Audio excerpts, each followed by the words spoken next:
అందరికీ నమస్కారం. Align books సాఫ్ట్వేర్కు స్వాగతం. ఈ వీడియోలో మనం అలైన్ బుక్స్ సాఫ్ట్వేర్లోని సేల్స్ మాడ్యూల్ను వివరంగా తెలుసుకోబోతున్నాం. మీ అందరికీ తెలిసినట్లే సేల్స్ అనేది ఏ వ్యాపారానికైనా అత్యంత ముఖ్యమైన భాగం, ఎందుకంటే ఇది లాభాన్ని తీసుకువస్తుంది. కాబట్టి దీన్ని కొనసాగిద్దాం. సేల్స్ మాడ్యూల్లో మనకు అనేక పనులు చేయాల్సి ఉంటుంది. ఉదాహరణకు customer onboarding, estimate, sales order, dispatch, sales return, sales voucher మరియు మరెన్నో ఉన్నాయి. సేల్స్లో నాకు అనేక వౌచర్లు ఉన్నాయి. కానీ దానికి ముందు మనకు సేల్స్కు సంబంధించిన కొన్ని కాన్ఫిగరేషన్ సెట్టింగ్స్ ఉన్నాయి. కాబట్టి ముందుగా నేను సేల్స్కు సంబంధించిన అన్ని కాన్ఫిగరేషన్ సెట్టింగ్స్ను వివరంగా చెప్పబోతున్నాను. కాన్ఫిగరేషన్ కోసం మీరు కాన్ఫిగరేషన్ పై క్లిక్ చేయాలి. తర్వాత కంపెనీ సెటప్, ఆ తర్వాత సేల్స్ సెటప్ పై క్లిక్ చేయాలి. అందులో మొదటి ఆప్షన్ కస్టమర్ లేబుల్. ఇక్కడ మీరు వివిధ వ్యాపారాలకు అనుగుణంగా అనేక లేబుళ్లు ఉన్నాయి. కొన్ని కస్టమర్లను క్లయింట్లు అంటారు, మరికొన్ని కస్టమర్లను కస్టమర్లు అంటారు, మరికొన్ని మెంబర్లు, స్టూడెంట్లు అని కూడా పిలుస్తారు. మీ వ్యాపారానికి అనుగుణంగా మీరు మీ కస్టమర్లకు ఏదైనా లేబుల్ను ఉపయోగించవచ్చు. రెండవ ఆప్షన్ లాజిస్టిక్ వివరాలు. మీరు మీ సేల్స్ వౌచర్లలో లాజిస్టిక్ వివరాలను పేర్కొనాలనుకుంటే మీ సేల్స్ వౌచర్ చివరలో లాజిస్టిక్స్ సెక్షన్ కనిపిస్తుంది. ఇది డిఫాల్ట్గా ఎనేబుల్ చేయబడిన ఆప్షన్, లేదా మీరు ఇక్కడి నుండి కూడా ఎనేబుల్ చేయవచ్చు. మూడవది, మనకు క్రెడిట్ కంట్రోల్ ఉంది. ప్రధానంగా మీరు మీ క్రెడిట్ను నియంత్రించాలనుకుంటే ఈ ఆప్షన్ ద్వారా చేయవచ్చు. మీరు మీ కస్టమర్ను ఆన్బోర్డ్ చేసినప్పుడు మరియు కస్టమర్ మాస్టర్లో మీరు క్రెడిట్ కంట్రోల్ ప్రమాణాలను పేర్కొనవచ్చు. మీ అవసరానికి అనుగుణంగా ఈ ఫీచర్ను ఎనేబుల్ లేదా డిసేబుల్ చేయవచ్చు. నాల్గవది, డాక్యుమెంట్ క్లాసిఫికేషన్ ఉంది. కొన్నిసార్లు మీకు అనేక రకాల కస్టమర్లు ఉంటారు, లేదా మీరు మీ డాక్యుమెంట్లకు క్లాసిఫికేషన్ సృష్టించాలనుకుంటారు మరియు మీ సేల్స్ ఇన్వాయిస్లను వర్గీకరించాలనుకుంటారు. మీరు దీన్ని ఇక్కడి నుండి ఎనేబుల్ చేయవచ్చు. తర్వాత మనకు సేల్స్ వైజ్ బిల్లింగ్ మరియు ఏజెంట్ వైజ్ బిల్లింగ్ ఉన్నాయి. మీరు అవసరానికి అనుగుణంగా ఈ ఆప్షన్లను ఉపయోగించవచ్చు. ఉదాహరణకు, మీరు సేల్స్ వైజ్ బిల్లింగ్ను ఎనేబుల్ చేస్తే డాక్యుమెంట్ లెవెల్ మరియు ఐటెమ్ లెవెల్ మధ్య ఎంపిక చేయాల్సి ఉంటుంది. డాక్యుమెంట్ లెవెల్ అంటే మీరు సేల్స్ బిల్ సృష్టించినప్పుడు సేల్స్మాన్ పేరుతో ఒక ఫీల్డ్ ఎనేబుల్ అవుతుంది. ఆ మొత్తం ఇన్వాయిస్కి మీరు ఒక సేల్స్మాన్ను ఎంపిక చేయాలి. ఐటెమ్ లెవెల్ అంటే మీరు సేల్స్ ఇన్వాయిస్ సృష్టిస్తూ ఐటెమ్స్ను ఎంపిక చేస్తున్నప్పుడు ప్రతి ఐటెంకి విడిగా ఒక సేల్స్మాన్ను ఎంపిక చేయాల్సి ఉంటుంది. తర్వాత మనకు సేల్స్మాన్ వైజ్ బిల్లింగ్ ఉంది. ఇక్కడ కూడా మీకు రెండు ఆప్షన్లు ఉన్నాయి, డాక్యుమెంట్ లెవెల్ మరియు ఐటెమ్ లెవెల్. డాక్యుమెంట్ లెవెల్లో సేల్స్ ఇన్వాయిస్ సమయంలో సేల్స్మాన్ ఫీల్డ్ ఎనేబుల్ అవుతుంది మరియు మీరు ఆ ఇన్వాయిస్కి సేల్స్మాన్ను ఎంపిక చేస్తారు. ఐటెమ్ లెవెల్లో మీరు ప్రతి ఐటెంను ఎంపిక చేసినప్పుడు ఆ ప్రత్యేకమైన ఐటెంకి సేల్స్మాన్ను ఎంపిక చేయాలి. అదేవిధంగా ఏజెంట్ వైజ్ బిల్లింగ్ను కూడా ఎనేబుల్ చేయవచ్చు, కానీ ఇది కేవలం ఒకే ఆప్షన్గా డాక్యుమెంట్ లెవెల్లో మాత్రమే అందుబాటులో ఉంటుంది. అంటే మొత్తం సేల్కి ఒకే ఏజెంట్ను ఎంపిక చేయాలి. ఐటెమ్ లెవెల్లో ఇది చేయడం సాధ్యపడదు. మీరు ఇక్కడ నుండి ఏజెంట్ వైజ్ బిల్లింగ్ను ఎనేబుల్ లేదా డిసేబుల్ చేయవచ్చు. తర్వాత మనకు ట్యాక్స్ మరియు రేట్లు ఉన్నాయి. ఈ సెట్టింగ్ ద్వారా మీ సేల్స్ వౌచర్లలో ట్యాక్స్ లెక్కింపు ఎలా వర్తించాలో నియంత్రించవచ్చు. ఇది ఇంక్లూజివ్ ట్యాక్స్ కావచ్చు, అంటే ట్యాక్స్ మొత్తం ఐటెం ధరలోనే కలిపి ఉంటుంది, లేదా ఎక్స్క్లూజివ్, అంటే ట్యాక్స్ ధరపై అదనంగా వేసి ఉంటుంది, లేదా డాక్యుమెంట్ బేస్డ్ కావచ్చు. డాక్యుమెంట్ బేస్డ్ అంటే మీరు సేల్స్ ఇన్వాయిస్ సృష్టిస్తున్నప్పుడు మీ వ్యాపార అవసరాలకు అనుగుణంగా ట్యాక్స్ లెక్కింపును ఇంక్లూజివ్గా లేదా ఎక్స్క్లూజివ్గా వర్తింపజేయాలా అనేది మీరు వెంటనే ఎంచుకోవచ్చు. మీరు ట్యాక్స్ లెక్కింపును ఇంక్లూజివ్ లేదా ఎక్స్క్లూజివ్గా ఫిక్స్ చేయవచ్చు, లేదా డాక్యుమెంట్ బేస్డ్ ఆప్షన్తో ఫ్లెక్సిబుల్గా ఉంచవచ్చు. చివరగా సేల్స్ స్టాక్ పోస్టింగ్ ఆప్షన్ ఉంది. ఇది మీ స్టాక్ ఎప్పుడు అప్డేట్ అవుతుందో నియంత్రిస్తుంది. మీరు సేల్స్ ఆర్డర్ సృష్టించే సమయంలో, డిస్పాచ్ సమయంలో, లేదా ఇన్వాయిస్ సృష్టించే సమయంలో స్టాక్ పోస్ట్ చేయాలా అనేది ఎంచుకోవచ్చు. ఉదాహరణకు, మీరు ఇన్వాయిస్ ఎంచుకుంటే సేల్స్ ఇన్వాయిస్ సృష్టించినప్పుడు స్టాక్ అప్డేట్ అవుతుంది. మీరు డిస్పాచ్ ఎంచుకుంటే డిస్పాచ్ సమయంలో స్టాక్ అప్డేట్ అవుతుంది. లేదా మీరు ద ఫస్ట్ డాక్యుమెంట్ ఎంచుకుంటే మీరు మొదట సృష్టించే డాక్యుమెంట్, డిస్పాచ్ లేదా ఇన్వాయిస్ ఏదైనా అయినా ఆ సమయంలో స్టాక్ అప్డేట్ అవుతుంది. ఇవి సేల్స్ మాడ్యూల్కు సంబంధించిన అన్ని కాన్ఫిగరేషన్ సెట్టింగ్స్ను కవర్ చేస్తాయి. మీ వ్యాపార అవసరాలకు అనుగుణంగా మీ సేల్స్ను ఎలా సెటప్ చేయాలో మీకు పూర్తిగా అర్థమయ్యేలా ఇది సహాయపడుతుందని ఆశిస్తున్నాను. తర్వాతి భాగంలో మేము సేల్స్ ఇన్వాయిస్లు, ఆర్డర్లు సృష్టించడం, రిసీప్ట్లను నిర్వహించడం మరియు సేల్స్ మాడ్యూల్లోని ఇతర ఫీచర్లను వివరంగా తెలుసుకుంటాము. తర్వాత మనకు sales return stock posting option ఉంది. ఇది కూడా ఇక్కడ ఇదే విధంగా ఉంటుంది. మీరు స్టాక్ను ఏ స్థాయిలో పోస్ట్ చేయాలనుకుంటున్నారో నిర్ణయించుకోవచ్చు. సేల్స్ రిటర్న్ సమయంలోనా, చలాన్ సమయంలోనా, లేదా ఫస్ట్ డాక్యుమెంట్ సమయంలోనా. మీరు స్టాక్ను ఏ ట్యాబ్లో పోస్ట్ చేయాలనుకుంటున్నారో దానికి అనుగుణంగా డాక్యుమెంట్ను ఎంచుకోవచ్చు. తర్వాత మనకు రౌండ్ ఆఫ్ ఆప్షన్ ఉంది.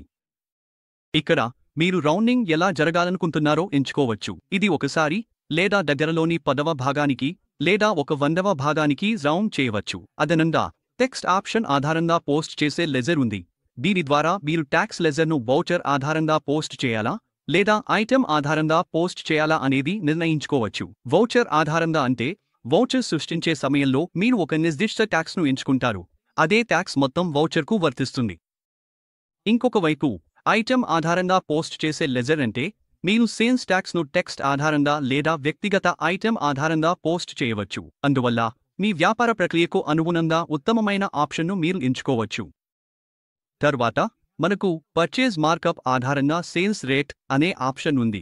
ఇక్కడ మీరు పర్చేజ్ రేట్పై మీరు జోడించాలనుకునే శాతం మార్కప్ను పేర్కొనవచ్చు. ఉదాహరణకు పర్చేజ్ రేట్ కంటే 10% ఎక్కువగా. మీరు ఈ ఆప్షన్ను ఇక్కడ ఎనేబుల్ చేయవచ్చు మరియు ఎనేబుల్ చేసిన తర్వాత మీరు మార్కప్ను ఎలా లెక్కించాలో ఎంచుకునే అవకాశం ఉంటుంది. అంటే పర్చేజ్ రేట్, ఖర్చు లేదా ఎంఆర్పి ఆధారంగా. ఇంకా మార్కప్ రౌండ్ ఆఫ్ ఆప్షన్ కూడా ఉంది. మార్కప్ లెక్కించిన తర్వాత మీ రేట్లు డెసిమల్స్లో ఉంటే వాటిని ఇక్కడ రౌండ్ ఆఫ్ చేసి సులభంగా మార్చుకోవచ్చు. తర్వాత స్టాక్లో బహుళలు ఉన్నట్లయితే సేల్స్లోనూ ఎంచుకునే ఆప్షన్ కూడా ఉంది. ఉదాహరణకు మీరు ఒక ఉత్పత్తిని 3 వేర్వేరు లతో కొనుగోలు చేసినట్లయితే ఈ ఆప్షన్ ద్వారా మీరు సేల్స్ సమయంలో మల్టిపుల్ ఎంఆర్పి విండోను ఎనేబుల్ చేయవచ్చు. అంటే మీరు ఆ ఉత్పత్తిని అమ్మేటప్పుడు 3లు కూడా కనిపిస్తాయి మరియు ఆ ప్రత్యేక సేల్కు సరిపోయే సరైనను ఎంచుకోవచ్చు. అదనంగా మాకు పేరెంట్ కంపెనీ ఆధారంగా సేల్స్ రేట్ అనే ఆప్షన్ కూడా ఉంది. మీరు పేరెంట్ మరియు చైల్డ్ కంపెనీ సెటప్ను ఉపయోగిస్తున్నట్లయితే ఈ ఆప్షన్ ఉపయోగపడుతుంది. బిల్లింగ్ సమయంలో పర్చేజ్ రేట్ చూపించడానికి మీరు ఈ ఆప్షన్ను ఎనేబుల్ చేయవచ్చు. ఈ ఆప్షన్ను ఎనేబుల్ చేసినప్పుడు బిల్లింగ్ సమయంలో మీ పర్చేజ్ రేట్లు కనిపిస్తాయి. ఇది ఖర్చులను మెరుగ్గా ట్రాక్ చేయడంలో సహాయపడుతుంది. చివరిగా సేల్స్లో లాస్ట్ పర్చేజ్ రేట్స్ అనే ఆప్షన్ ఉంది. ఇక్కడ మీరు మీ లాస్ట్ పర్చేజ్ రేట్స్ ఎక్కడ చూపించాలనుకుంటున్నారో నిర్ణయించవచ్చు. సేల్స్లో మాత్రమే, పర్చేస్లో మాత్రమే, రెండింటిలోనూ లేదా ఎక్కడా చూపించకూడదు. అదేవిధంగా లాస్ట్ సేల్స్ రేట్ చూపించడానికి కూడా ఒక ఆప్షన్ ఉంది. ఇది మీ సేల్స్ రేట్ను ఏ ఆధారంగా పొందాలనుకుంటున్నారో నిర్ణయించుకునే అవకాశం ఇస్తుంది. ఉదాహరణకు పార్టీ మరియు ఐటెం వారీగా. ఉదాహరణకు మీరు పార్టీ ఐటెం మాత్రమే ఎంపిక చేస్తే మీరు ఒక నిర్దిష్ట ఉత్పత్తిని ఒక నిర్దిష్ట పార్టీకి అమ్మినప్పుడు ఆ పార్టీకి ఆ ఐటెంకి మీరు చివరిసారి ఇచ్చిన రేట్ సేల్స్ స్క్రీన్ దిగువన చూపబడుతుంది. అదనంగా B2B సేల్స్ కోసం ప్రమోషన్ను ఎనేబుల్ చేయడానికి కూడా ఒక ఆప్షన్ ఉంది. దీని అర్థం మీరు B2B సేల్స్ సమయంలో ప్రమోషన్ రూల్స్ను వర్తింపజేయవచ్చు. ఇది డిస్కౌంట్లు మరియు ఆఫర్లను నిర్వహించడంలో ఉపయోగపడుతుంది. చివరగా బిల్లింగ్ సమయంలో సూచించిన మరియు సమానమైన ఐటెమ్స్ను ఉపయోగించడానికి మీరు ఎనేబుల్ చేయవచ్చు. ఇది ఇన్వాయిస్ సృష్టించేటప్పుడు సేల్స్ పర్సన్కు సంబంధిత లేదా సమానమైన ఐటెమ్స్ను సూచించడం ద్వారా బిల్లింగ్ ప్రక్రియను వేగవంతం చేయడంలో సహాయపడుతుంది. అందువల్ల ఇప్పుడు మనకు సూచించిన మరియు సమానమైన ఐటెమ్స్ను ఉపయోగించే ఆప్షన్ ఉంది. బిల్లింగ్ సమయంలో సూచించిన ఐటెమ్స్ను పొందడానికి మీరు ఈ ఆప్షన్ను ఎనేబుల్ చేయవచ్చు. ఉదాహరణకు మీరు డేటా ఆల్కు బిల్లింగ్ చేస్తుంటే మీరు అమ్ముతున్న వస్తువులకు సంబంధించిన కాటన్ లేదా ఇతర సమానమైన లేదా అనుబంధ ఉత్పత్తులను సాఫ్ట్వేర్ సూచిస్తుంది. ఇది బిల్లింగ్ మరియు క్రాస్ సెల్లింగ్ను వేగవంతం చేయడంలో సహాయపడుతుంది. తర్వాత మనకు సేల్స్ కస్టమ్ ఫీల్డ్ ఉంది. మీరు మీ సేల్స్ వౌచర్లో అదనపు సమాచారం లేదా కస్టమ్ ఇన్పుట్ను జోడించాలనుకుంటే ఈ ఆప్షన్ను ఇక్కడ ఎనేబుల్ చేయవచ్చు. మీరు ఫీల్డ్ పేరును పేర్కొనవచ్చు. అప్పుడు మీరు సేల్స్ వౌచర్ సృష్టించినప్పుడు లేదా ఏదైనా సేల్స్ మాడ్యూల్ వౌచర్ ఉపయోగించినప్పుడు ఈ కస్టమ్ ఫీల్డ్ కనిపిస్తుంది. అదేవిధంగా కస్టమర్ కస్టమ్ ఫీల్డ్ ఆప్షన్ కూడా ఉంది. కస్టమర్ను ఆన్బోర్డ్ చేస్తున్నప్పుడు కస్టమర్ మాస్టర్లో అనేక ప్రీడిఫైన్డ్ ఆప్షన్లు ఉంటాయి.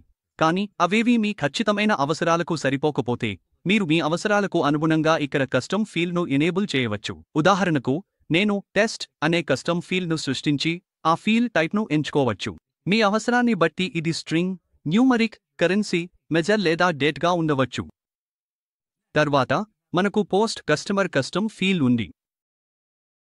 ముందు చెప్పినదానిలా ఇది కూడా మీ అవసరాలకు అనుగుణంగా కస్టమర్ మాస్టర్లో కస్టమ్ ఫీల్డ్లను జోడించడానికి అనుమతిస్తుంది. అదనంగా మనకు మిసలేనియస్ ఫీల్డ్లు ఉన్నాయి. బిల్లింగ్ సమయంలో మీరు ఐటెం గ్రిడ్లో ఏదైనా జోడించాలనో లేదా తగ్గించాలనో ఉంటే, ఉదాహరణకు అదనపు డిస్కౌంట్ లేదా స్కీమ్ వంటివి, ఇవి ఉపయోగపడతాయి. మీరు ఈ ఆప్షన్ను ఇక్కడ ఎనేబుల్ చేయవచ్చు. ఉదాహరణకు నేను డిస్కౌంట్ ఫీల్డ్ను ఎనేబుల్ చేశాను. ఈ ఫీల్డ్ అప్పుడు నేను సేల్స్ వౌచర్ లేదా ఏదైనా సేల్స్కు సంబంధించిన వౌచర్ను క్రియేట్ చేస్తున్నప్పుడు ఐటెం గ్రిడ్లో కనిపిస్తుంది. ఒక మిసలేనియస్ ఫీల్డ్ను సృష్టించడానికి మీరు దానికి పేరు ఇవ్వాలి, ట్యాక్స్ బిహేవియర్ను ఎంచుకోవాలి, అది ట్యాక్స్కు ముందు లేదా తర్వాత వర్తించాలా అనేది నిర్ణయించాలి, అలాగే అది కాల్క్యులేషన్ ఆధారంగా ఉండాలా లేదా ఫిక్స్డ్ అమౌంట్గా ఉండాలా అనేది నిర్ణయించాలి. మీరు శాతం లేదా ఫిక్స్డ్ అమౌంట్ను లెక్కించాలనుకుంటున్నారా, అలాగే ఏ విలువ ఆధారంగా లెక్కించాలనుకుంటున్నారో స్పెసిఫై చేయవచ్చు. అది బేసిక్ విలువ, రన్నింగ్ టోటల్, క్వాంటిటీ లేదా పెగ్ క్వాంటిటీ కావచ్చు. తర్వాత మీరు పోస్ట్ చేయాల్సిన జిఎల్ అకౌంట్ను ఎంచుకోవాలి, అంటే ఈ మొత్తం మీ లెజర్లో ఎక్కడ పోస్ట్ కావాలనుకుంటున్నారో నిర్ణయించాలి. చివరగా ఆ ఫీల్డ్ డిడక్షన్ యాడిషన్ లేదా ఫ్లోటింగ్ విలువగా ఉండాలా అనేది మీరు నిర్ణయించాలి. ఇప్పుడు డాక్యుమెంట్ లెవెల్లో బిల్లింగ్ సెటప్ ఉంది. మీ మొత్తం బిల్లులో ఏదైనా యాడ్ చేయాలనుకున్నా లేదా డిడక్ట్ చేయాలనుకున్నా, ఉదాహరణకు మీరు ఫ్రైట్ రేట్ వసూలు చేయాలనుకున్నా లేదా అదనపు డిస్కౌంట్ ఇవ్వాలనుకున్నా, ఇక్కడ మిసలేనియస్ ఫీల్డ్స్ను ఎనేబుల్ లేదా డిసేబుల్ చేయవచ్చు. ఇది freight charges, bill discounts, rebates లేదా మీ సేల్స్ వౌచర్లో యాడ్ చేయాలనుకున్న లేదా డిడక్ట్ చేయాలనుకున్న ఏదైనా అదనపు అంశాలను కలిగి ఉండవచ్చు. ఉదాహరణకు నేను ఇక్కడ టీసీఎస్ అంటే ట్యాక్స్ కలెక్టివ్ ఎట్ సోర్స్ను ఎనేబుల్ చేశాను. తద్వారా సేల్స్ ఇన్వాయిస్పై టీసీఎస్ వసూలు చేయవచ్చు. నేను మిసలేనియస్ ఫీల్డ్ పేరును పేర్కొన్నాను, ట్యాక్స్ బిహేవియర్ను ఆఫ్టర్ ట్యాక్స్గా ఎంచుకున్నాను, మరియు క్యాల్క్యులేషన్ టైప్ను ఫిక్స్ అమౌంట్గా ట్యాక్స్తో కలిపిన రన్నింగ్ టోటల్పై లెక్కించబడేలా ఎంచుకున్నాను. తర్వాత నేను పోస్టింగ్ జిఎల్ అకౌంట్ను ఎంచుకుంటాను. మీరు దీన్ని ఖాళీగా వదిలేస్తే డిఫాల్ట్గా ఆ మొత్తం మీ సేల్స్ అకౌంట్కి పోస్ట్ అవుతుంది. కానీ మీరు దీన్ని ఒక నిర్దిష్ట లెజర్కి పోస్ట్ చేయాలనుకుంటే ఇక్కడ ఎంచుకోవచ్చు. ఉదాహరణకు టీసీఎస్, టీడీఎస్ లేదా టీసీఎస్ వెహికల్. ఇది అదనంగా జోడించడమా లేదా డిడక్షన్గా తీసుకోవాలా, అలాగే ఇది పార్టీ వారీగా వర్తించాలా లేదా డాక్యుమెంట్ వారీగా వర్తించాలా అన్నది మీరు ఇక్కడ ఎంచుకోవచ్చు. అందువల్ల మీ సేల్స్ మాడ్యూల్కు సంబంధించిన ముఖ్యమైన కాన్ఫిగరేషన్ ఇది పూర్తయింది. ఇప్పుడు నేను ఈ సెటప్ను సేవ్ చేయబోతున్నాను. అయితే ఇప్పుడు మనం సేల్స్కి వస్తాం. ముందుగా మనకు కస్టమర్ ఆన్బోర్డింగ్ ఉంటుంది. మీరు సేల్స్పై క్లిక్ చేసి ఆ తర్వాత కస్టమర్స్పై క్లిక్ చేస్తే మీకు అనేక ఆప్షన్లు కనిపిస్తాయి. మీరు కొత్త కస్టమర్ను ఎలా క్రియేట్ చేసి ఆన్బోర్డ్ చేయాలో నేను వివరంగా చెప్పబోతున్నాను. కొత్త కస్టమర్ను సృష్టించడానికి న్యూ కస్టమర్ పై క్లిక్ చేయండి. అప్పుడు కస్టమర్ మాస్టర్ విండో ఓపెన్ అవుతుంది. ఇక్కడ మొదటి మరియు ఆసక్తికరమైన option GST number fetch option. మీ దగ్గర కస్టమర్ జీఎస్టీ నంబర్ ఉంటే దాన్ని ఎంటర్ చేసి fetch input info from GST నంబర్పై క్లిక్ చేయండి. పార్టీ పేరు, పిన్ నంబర్, వివరమైన అడ్రస్, రాష్ట్రం మరియు ఇతర ప్రాథమిక వివరాలు ఆ జీఎస్టీ నంబర్కు సంబంధించిన జీఎస్టీ పోర్టల్ నుండి ఆటోమేటిక్గా ఫెచ్ చేయబడతాయి. ఇది చాలా సమయాన్ని ఆదా చేస్తుంది. ఆ తర్వాత మీరు టెరిటరీ వంటి కొన్ని ఇతర వివరాలను కూడా అవసరమైతే నింపవచ్చు. మీ అవసరాలకు అనుగుణంగా మీరు అనేక టెరిటరీస్ లేదా కస్టమర్ కేటగిరీలను సృష్టించవచ్చు. కొత్త కస్టమర్ కేటగిరీని సృష్టించాలనుకుంటే ప్లస్ ఐకాన్పై క్లిక్ చేసి మీ కేటగిరీని ఇక్కడ జోడించండి. అంతకుముందు మనకు జీఎస్టీ నంబర్ ఫీల్డ్ ఉంటుంది. తర్వాత కస్టమర్ యొక్క జీఎస్టీ కేటగిరీ ఉంటుంది. ఈ category registered, unregistered, composition dealer, UIN, ECI, export house లేదా ఓవర్సీస్ పార్టీగా ఉండవచ్చు. మీరు తగినదాన్ని ఎంచుకోవచ్చు. ఈ పార్టీకి జీఎస్టీ నంబర్ సస్పెండ్ అయితే దాన్ని గుర్తించడానికి ఒక చెక్బాక్స్ ఉంది. మీరు ఇక్కడ పిన్ నంబర్ కూడా నమోదు చేయాలి. తర్వాత ఈ పార్టీకి ట్యాక్స్ స్టైల్ను సెట్ చేయాలి. ఇది ఎక్స్క్లూజివ్ లేదా ఇన్క్లూజివ్గా ఉండవచ్చు. మీరు ట్యాక్స్ లెక్కింపును పార్టీ వారీగా కూడా సెట్ చేయవచ్చు. ఈ కస్టమర్పై టీడీఎస్ వసూలు చేయాలనుకుంటే మీరు ఆ ఆప్షన్ను ఇక్కడ ఎనేబుల్ చేయవచ్చు. మీరు ఆ ఆప్షన్ను ఎనేబుల్ చేసినప్పుడు క్రింద టీడీఎస్ సెక్షన్ కనిపిస్తుంది. అక్కడ మీరు టీడీఎస్ సెక్షన్ను ఎంచుకుని టీడీఎస్ మొత్తాన్ని పేర్కొనవచ్చు. తర్వాత కమ్యూనికేషన్ సెక్షన్ ఉంటుంది. ఇందులో బిల్లింగ్ మరియు షిప్పింగ్ సమాచారం ఉంటుంది. ఉదాహరణకు అడ్రస్, దేశం, రాష్ట్రం, నగరం, pin code, phone number, email ID, అలాగే లాంగిట్యూడ్ మరియు లాటిట్యూడ్ కూడా ఉంటాయి. ఇవి పిన్ కోడ్ ఆధారంగా ఆటోమేటిక్గా పూరించబడతాయి. కస్టమర్కు వేరే షిప్పింగ్ అడ్రస్ ఉంటే మీరు దాన్ని ఇక్కడ నమోదు చేయవచ్చు, లేదంటే మీరు బిల్లింగ్ అడ్రస్ను షిప్పింగ్కు కాపీ చేయవచ్చు. తర్వాత రూట్ మ్యాప్ ఆప్షన్ ఉంటుంది. ఈ కస్టమర్ కోసం మీరు ఒక రూట్ను సృష్టించవచ్చు. ఇది మీరు సేల్స్మన్ ఆధారంగా బిల్లింగ్ మరియు కలెక్షన్స్ చేస్తున్నప్పుడు ఉపయోగపడుతుంది. మీ సేల్స్మన్ ఈ రూట్కు మ్యాప్ చేయబడి ఉంటే, సేల్స్మన్ కస్టమర్ లొకేషన్కి వెళ్ళాడా లేదా అనేది ట్రాక్ చేయడంలో ఇది సహాయపడుతుంది. అందువల్ల మీరు కస్టమర్ మాస్టర్ మరియు సేల్స్ ప్రైస్ లిస్ట్ను పూరించిన తర్వాత మీరు సేల్స్ డాక్యుమెంట్స్కి వెళ్తారు. మొదటి డాక్యుమెంట్ టైప్ ఎస్టిమేట్. కొంతమంది కస్టమర్లు దీనిని కోటేషన్ అని పిలుస్తారు, కానీ ఇవిడా ఒకటే. మీరు ఎస్టిమేట్ పై క్లిక్ చేస్తే ఎస్టిమేట్ విండో ఓపెన్ అవుతుంది. ఇక్కడ మీరు మొదటగా జీఎస్టీ టైప్ను ఎంచుకోవాలి. ఇది tax invoice, export bonded invoice, non export invoice, e-commerce supply, bill of supply లేదా బ్రాంచ్ ట్రాన్స్ఫర్ కావచ్చు. ఇక్కడ మీరు సరైన జీఎస్టీ కేటగిరీ లేదా జీఎస్టీ టైప్ను ఎంచుకుని ముందుకు వెళ్ళవచ్చు. తర్వాత మనకు కస్టమర్ ఆప్షన్ ఉంటుంది. ఇక్కడ మీరు మీ కస్టమర్ను ఎంచుకోవాలి. ఉదాహరణకు మనం ఇప్పటికే సృష్టించిన ఒక కస్టమర్ను తీసుకుందాం. కస్టమర్ మాస్టర్లో కస్టమర్ యొక్క ఇమెయిల్ ఐడి పేర్కొనబడితే అది ఆటోమేటిక్గా ఈ ఫీల్డ్లో కనిపిస్తుంది. తర్వాత మనకు కరెన్సీ ఆప్షన్ ఉంటుంది. మీరు బిల్లులను బహుళ కరెన్సీలలో సృష్టిస్తుంటే ఇక్కడ కరెన్సీని ఎంచుకోవచ్చు, ఉదాహరణకు $US లేదా ఇండియన్ రూపాయలు. మీరు విదేశీ కరెన్సీని ఎంచుకుంటే కన్వర్షన్ రేటును కూడా పేర్కొనవచ్చు. ఇండియన్ రూపాయల కోసం కన్వర్షన్ రేటు డిఫాల్ట్గా 1గా ఉంటుంది. తర్వాత ఎస్టిమేట్ తేదీ, ఎస్టిమేట్ నంబర్ మరియు ఈ ఎస్టిమేట్కు సంబంధించిన ఎలాంటి రిఫరెన్స్ డాక్యుమెంట్ ఉంటే ఇక్కడ రిఫరెన్స్ నంబర్ మరియు రిఫరెన్స్ తేదీని పేర్కొనవచ్చు. పన్ను లెక్కింపు విషయానికి వస్తే మనం డాక్యుమెంట్ను పన్నుతో సెటప్ చేసినందున ఈ ఎస్టిమేట్కు పన్ను ఎక్స్క్లూజివ్ లేదా ఇంక్లూజివ్గా ఉందో ఎంచుకోవచ్చు. తర్వాత బిల్లింగ్ సమాచారం ఉంటుంది. బిల్లింగ్ అడ్రస్ కస్టమర్ మాస్టర్ నుండి ఆటోమేటిక్గా వస్తుంది. అవసరమైతే మీరు ఇక్కడ మార్పులు చేయవచ్చు. నీకు ఇక్కడ జీఎస్టీ వివరాలు మరియు సంప్రదించాల్సిన వ్యక్తి కూడా కనిపిస్తారు. షిప్పింగ్ అడ్రస్ కోసం కస్టమర్కు అనేక షిప్పింగ్ అడ్రస్లు ఉంటే మీరు షిప్పింగ్ మాస్టర్ లేదా షిప్ మాస్టర్ను సృష్టించవచ్చు. అది ఎలా సృష్టించాలో నేను మీకు చూపిస్తాను. ఉదాహరణకు BNW ఇండియా ప్రైవేట్ లిమిటెడ్కు అనేక షిప్పింగ్ అడ్రస్లు ఉంటే, ఉదాహరణకు ఢిల్లీలో ఒకటి ఉంటే, మీరు ప్లస్ ఐకాన్పై క్లిక్ చేసి కొత్త షిప్ అడ్రస్ను జోడించవచ్చు. మీరు లీగల్ నేమ్ను పేర్కొనాలి. ఇది సాధారణంగా ప్రైమరీ నేమ్తో సమానంగా ఉంటుంది. ఆ అడ్రస్కు జీఎస్టీ నంబర్ వేరుగా ఉంటే ఆ జీఎస్టీ నంబర్ను మరియు రిజిస్టర్డ్ నేమ్ను అనుగుణంగా నమోదు చేయండి. తర్వాత అడ్రస్ వివరాలు నమోదు చేయండి. రాష్ట్రం, నగరం మరియు పిన్ కోడ్. ఉదాహరణకు ఢిల్లీ, న్యూఢిల్లీ 1,10,20 అని నమోదు చేసి సేవ్ చేయండి. ఈ పార్టీకి మీరు ఎస్టిమేట్ సృష్టించినప్పుడు అనేక డిస్పాచ్ అడ్రస్ల జాబితా నుండి సరైన షిప్పింగ్ అడ్రస్ను ఎంచుకోవచ్చు. ఇప్పుడు పేమెంట్ టర్మ్స్ ఫీల్డ్ ఉంది. మీరు కస్టమర్ మాస్టర్లో ఇప్పటికే పేమెంట్ టర్మ్స్ పేర్కొంటే అవి ఇక్కడ ఆటోమేటిక్గా తీసుకొస్తాయి. లేదంటే మీరు స్వయంగా పేమెంట్ టర్మ్స్ను ఎంచుకోవచ్చు లేదా క్రియేట్ చేయవచ్చు. ఉదాహరణకు నేను ఇక్కడ 15 రోజుల పేమెంట్ టర్మ్స్ను సృష్టించాను. అదనంగా మీరు రేజర్పే లేదా పేటీఎం క్యూఆర్ సహా ఇంటిగ్రేషన్స్ ఎనేబుల్ చేసి ఉంటే ఇక్కడ నుంచే డైరెక్ట్గా పేమెంట్ లింక్స్ క్రియేట్ చేయవచ్చు. కేవలం పేటీఎం ఎంచుకోండి. ఎస్టిమేట్ సేవ్ చేసినప్పుడు పేమెంట్ లింక్ ఆటోమేటిక్గా జనరేట్ అవుతుంది. ఇప్పుడు ఐటమ్ గ్రిడ్ సెక్షన్ గురించి మాట్లాడితే అక్కడ 3.0 మెను ఉంది. ఇక్కడి నుంచి మీరు అనేక ఆప్షన్ను పొందుతారు. వాటిలో ఒక ఉపయోగకరమైన ఆప్షన్ ఫాస్ట్ బిల్లింగ్. మీరు బహుళ ఐటమ్స్ను ఆర్గనైజ్ చేసి ఉంటే గ్రూప్ మరియు కేటగిరీని ఎంచుకోవచ్చు. మీరు గ్రూప్ మరియు కేటగిరీని ఎంచుకున్న తర్వాత ఆ కేటగిరీలో ఉన్న ఐటమ్స్ మాత్రమే కనిపిస్తాయి మరియు మీరు లిస్ట్ నుండి ఐటమ్స్ను మాన్యువల్గా ఎంచుకోవచ్చు. ఫాస్ట్ బిల్లింగ్లో మరో వెర్షన్ ద్వారా మీరు అదే స్టెప్లో ఐటమ్స్తో పాటు క్వాంటిటీని కూడా ఎంచుకోవచ్చు. మీకు ఐటమ్స్ లిస్ట్ వస్తుంది. ప్రతి ఐటెం పక్కన నేరుగా క్వాంటిటీలు ఎంటర్ చేసి ఓకే క్లిక్ చేయవచ్చు. ఉదాహరణకు ఒక ప్రొడక్ట్కు 120, మరొకదానికి 23 ఇలా ఎంటర్ చేయవచ్చు. ఈ విధానాన్ని ఉపయోగించినప్పుడు మీరు ఎంచుకున్న ఐటమ్స్ మరియు వాటి క్వాంటిటీలతో పాటు ఐటెమ్ గ్రిడ్లో నేరుగా లోడ్ అవుతాయి. ఈ రెండు ఫాస్ట్ బిల్లింగ్ ఆప్షన్ల మధ్య ప్రధాన తేడా ఏమిటంటే, మొదటి ఆప్షన్ ద్వారా ఐటమ్స్ ఎంచుకున్నప్పుడు ప్రతి ఐటెంకు డిఫాల్ట్ క్వాంటిటీ 1 మాత్రమే జత చేయబడుతుంది.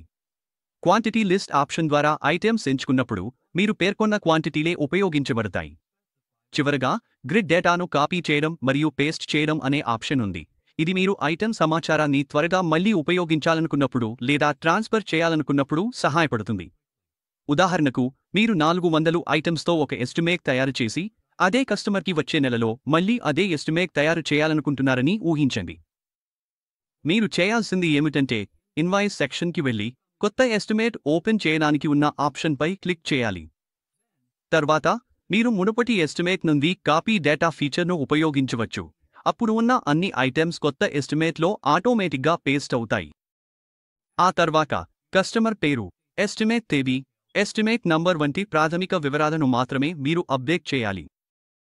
ఈ విధంగా మీరు అన్ని ఐటమ్స్ను మళ్లీ మానవీయంగా ఎంటర్ చేయకుండా కేవలం కొన్ని సెకన్లలోనే కొత్త ఎస్టిమేట్ను సృష్టించవచ్చు.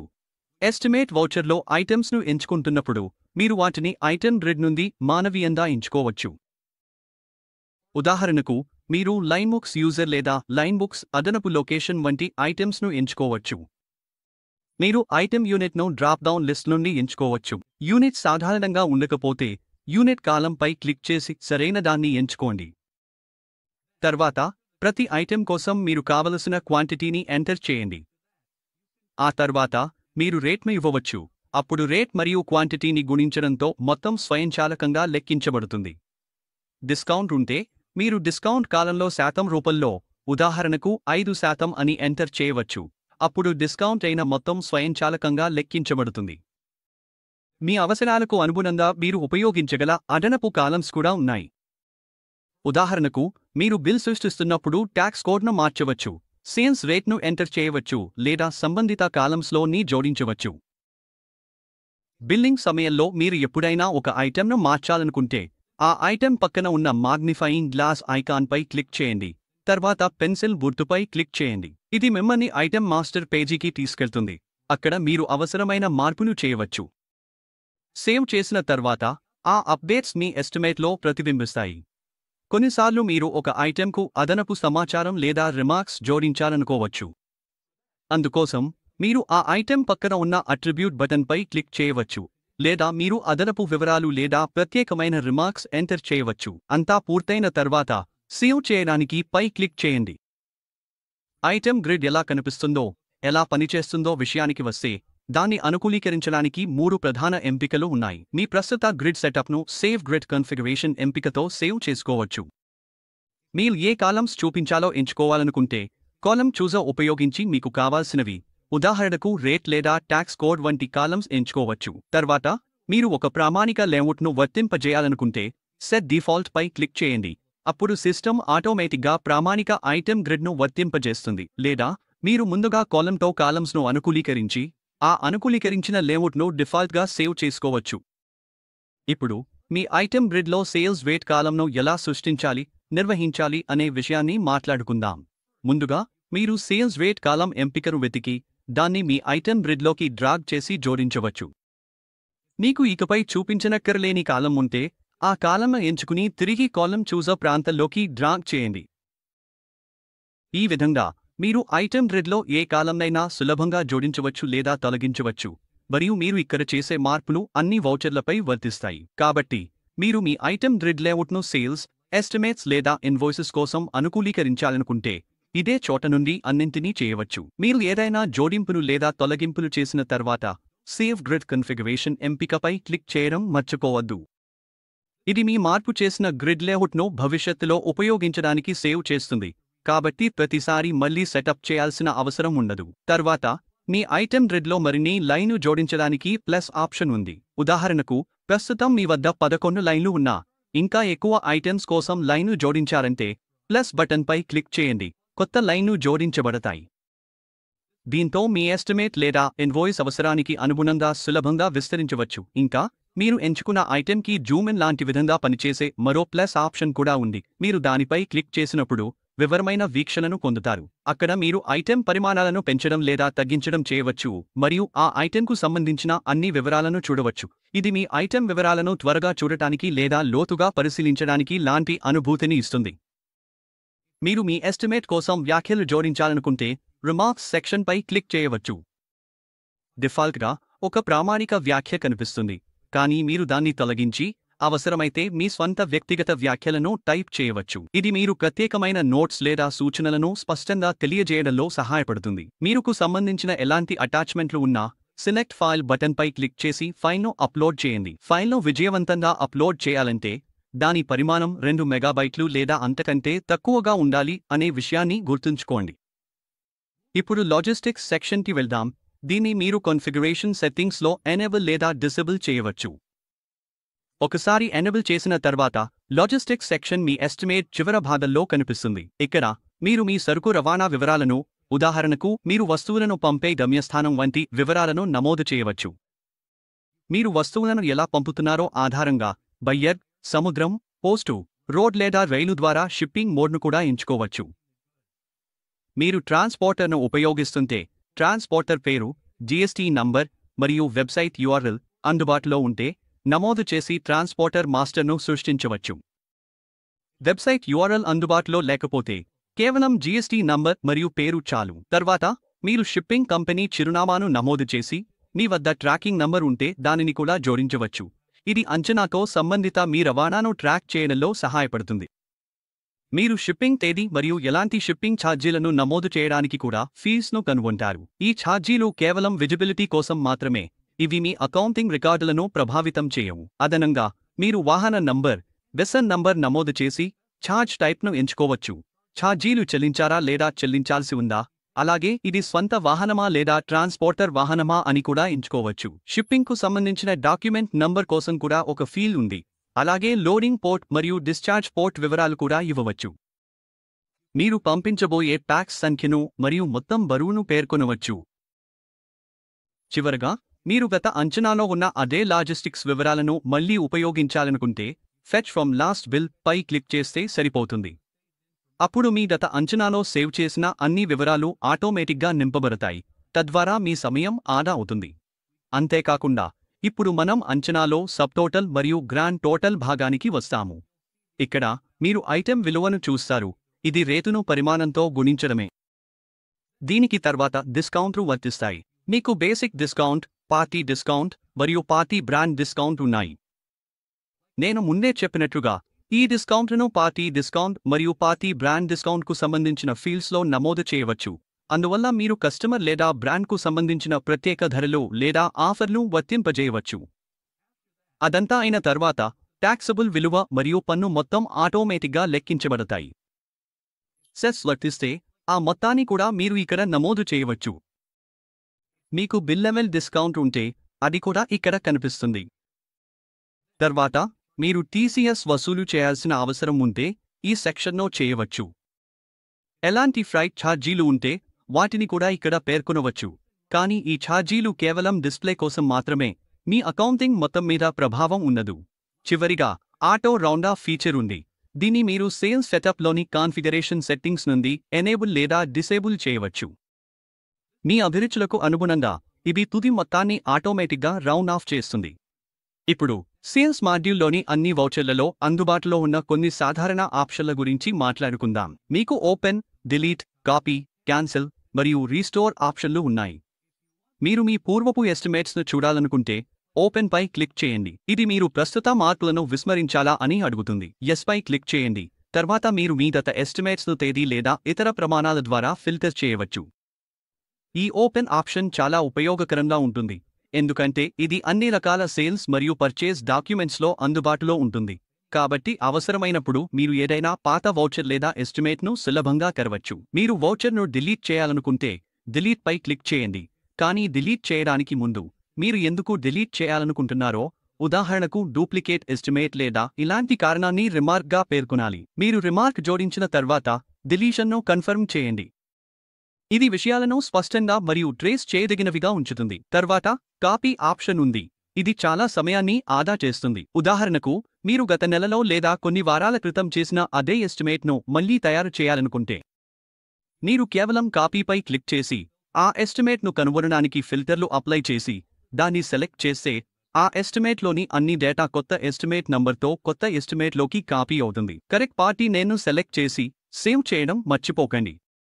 ఈ విధంగా మీరు అన్ని వివరాలను మళ్లీ మొదటి నుంచి నమోదు చేయాల్సిన అవసరం ఉండదు. మీరు ఎస్టిమేట్ను డిలీట్ చేయకూడదనుకుంటే, కానీ దాన్ని రిఫరెన్స్ కోసం లేదా నంబరింగ్ క్రమాన్ని కాపాడేందుకు క్యాన్సెల్గా మార్క్ చేయాలనుకుంటే, క్యాన్సెల్ ఆప్షన్ను ఉపయోగించవచ్చు. కేవలం క్యాన్సెల్పై క్లిక్ చేసి, మీరు ఎందుకు క్యాన్సెల్ చేస్తున్నారో ఒక రిమార్క్ జోడించి, కన్ఫర్మ్ చేయండి. మీ రికార్డుల్లో ఆ ఎస్టిమేట్ స్టేటస్ క్యాన్సెల్గా మారిపోతుంది. మీరు పొరపాటుగా ఎస్టిమేట్ను క్యాన్సెల్ చేసి, మళ్లీ తిరిగి తీసుకోవాలనుకుంటే, రీస్టోర్ ఆప్షన్ను ఉపయోగించండి. ఆ క్యాన్సెల్ చేసిన ఎస్టిమేట్ను ఓపెన్ చేసి, రీస్టోర్ పై క్లిక్ చేయండి, ఒక రిమార్క్ జోడించి, కన్ఫర్మ్ చేయండి. అప్పుడు ఆ ఎస్టిమేట్ మళ్లీ యాక్టివ్ స్టేటస్కు రీస్టోర్ అవుతుంది. ఓపెన్ సెక్షన్లో మీరు ఫిల్టర్ ఆప్షన్లను కనుగొంటారు. ఇవి డేట్ రేంజ్ను సెట్ చేయడం వంటి మీ శోధనను సులభతరం చేస్తాయి. మీరు మీ ఎస్టిమేట్లు లేదా వౌచర్ల జాబితాను ఎగుమతి చేయాలనుకుంటే, వాటిని ఎక్సెల్ ఫైల్గా డౌన్లోడ్ చేసుకోవచ్చు. అది మీ డౌన్లోడ్స్ ఫోల్డర్లో కనిపిస్తుంది. ఇన్వాయిస్లు లేదా ఎస్టిమేట్లను ప్రింట్ చేయడానికి లేదా ప్రివ్యూ చేయడానికి, మీరు కావలసిన వౌచర్లను సెలెక్ట్ చేసి, ప్రింట్ పక్కన ఉన్న డ్రాప్ డౌన్పై క్లిక్ చేయండి. మీరు ఒకే ఎస్టిమేట్ను లేదా అనేక ఎస్టిమేట్లను ప్రివ్యూ చేయవచ్చు లేదా నేరుగా ప్రింట్ చేయవచ్చు. మీరు అనేక ఎస్టిమేట్ల పీడీఎఫ్ కాపీ కావాలంటే, వాటిని సెలెక్ట్ చేసి ఎక్స్పోర్ట్ పై క్లిక్ చేయండి. ఆ పీడీఎఫ్ మీ డౌన్లోడ్స్లో సేవ్ అవుతుంది. తర్వాత, మీ ఎస్టిమేట్ వౌచర్తో పాటు ఇతర వౌచర్లకు అందుబాటులో ఉన్న కొన్ని అదనపు ఆప్షన్లు మరియు కాన్ఫిగరేషన్ల గురించి మాట్లాడుకుందాం. హెడర్, ఫుటర్, మరియు నిబంధనలు మరియు షరతులు. మీరు 3 వరకు హెడర్ రిమార్క్లను జోడించవచ్చు. హెడర్ రిమార్క్ 1, 2, మరియు 3. ఇవి మీ బిల్ ఫార్మాట్ టాప్లో కనిపిస్తాయి.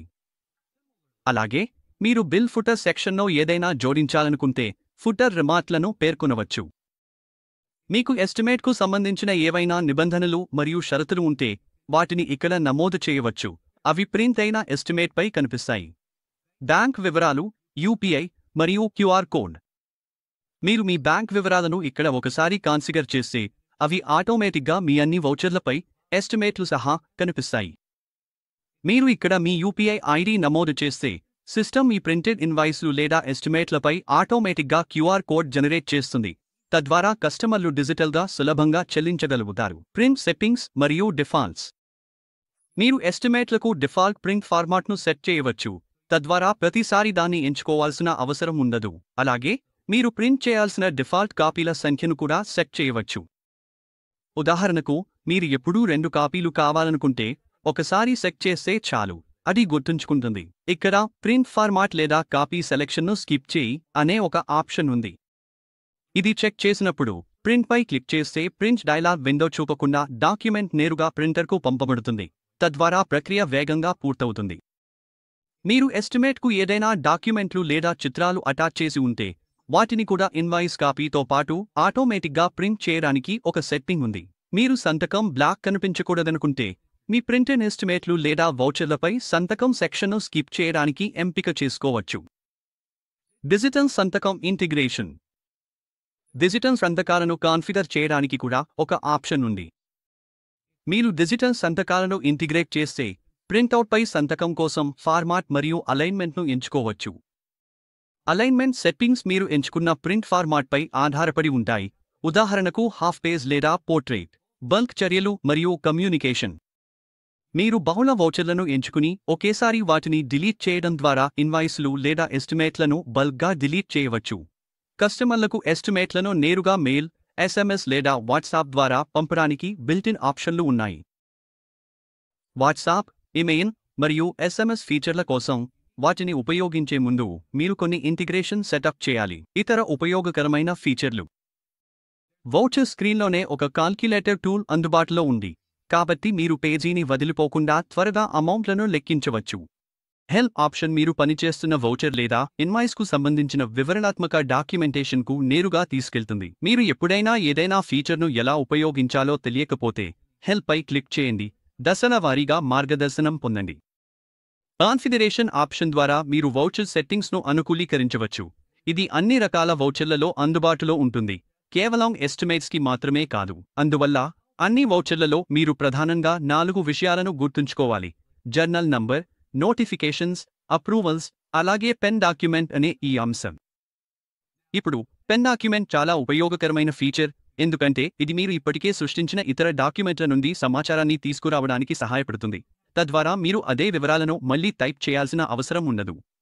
ఉదాహరణకు, మీరు ఒక పర్చేజ్ ఆర్డర్ తయారు చేసి దాన్ని మీ పర్చేజ్ బిల్లోకి తీసుకురావాలనుకుంటే, లేదా మీరు ఒక ఎస్టిమేట్ తయారు చేసి దాన్ని కస్టమర్కి పంపి వారు ఆమోదించినట్లయితే, అప్పుడు మీరు సేల్స్ ఆర్డర్ లేదా డిస్పాచ్ చేయాలనుకున్నప్పుడు ఈ పెన్ డాక్యుమెంట్ ఆప్షన్ ఉపయోగించి ఆ మొత్తం సమాచారాన్ని నేరుగా తీసుకురావచ్చు. అందువల్ల మీరు సేల్స్ ఆర్డర్ వంటి దాన్ని సృష్టిస్తున్నప్పుడు ఈ పెన్ డాక్యుమెంట్ బటన్పై క్లిక్ చేస్తే అది మునుపటి డాక్యుమెంట్ను, ఉదాహరణకు ఆమోదించబడిన ఎస్టిమేట్ను, ఎంచుకునే అవకాశం ఇస్తుంది. దీని అర్థం మీరు ప్రతి ఐటెం లేదా రేటును మళ్లీ నమోదు చేసి సేల్స్ ఆర్డర్ను మానవీయంగా సృష్టించాల్సిన అవసరం లేదు.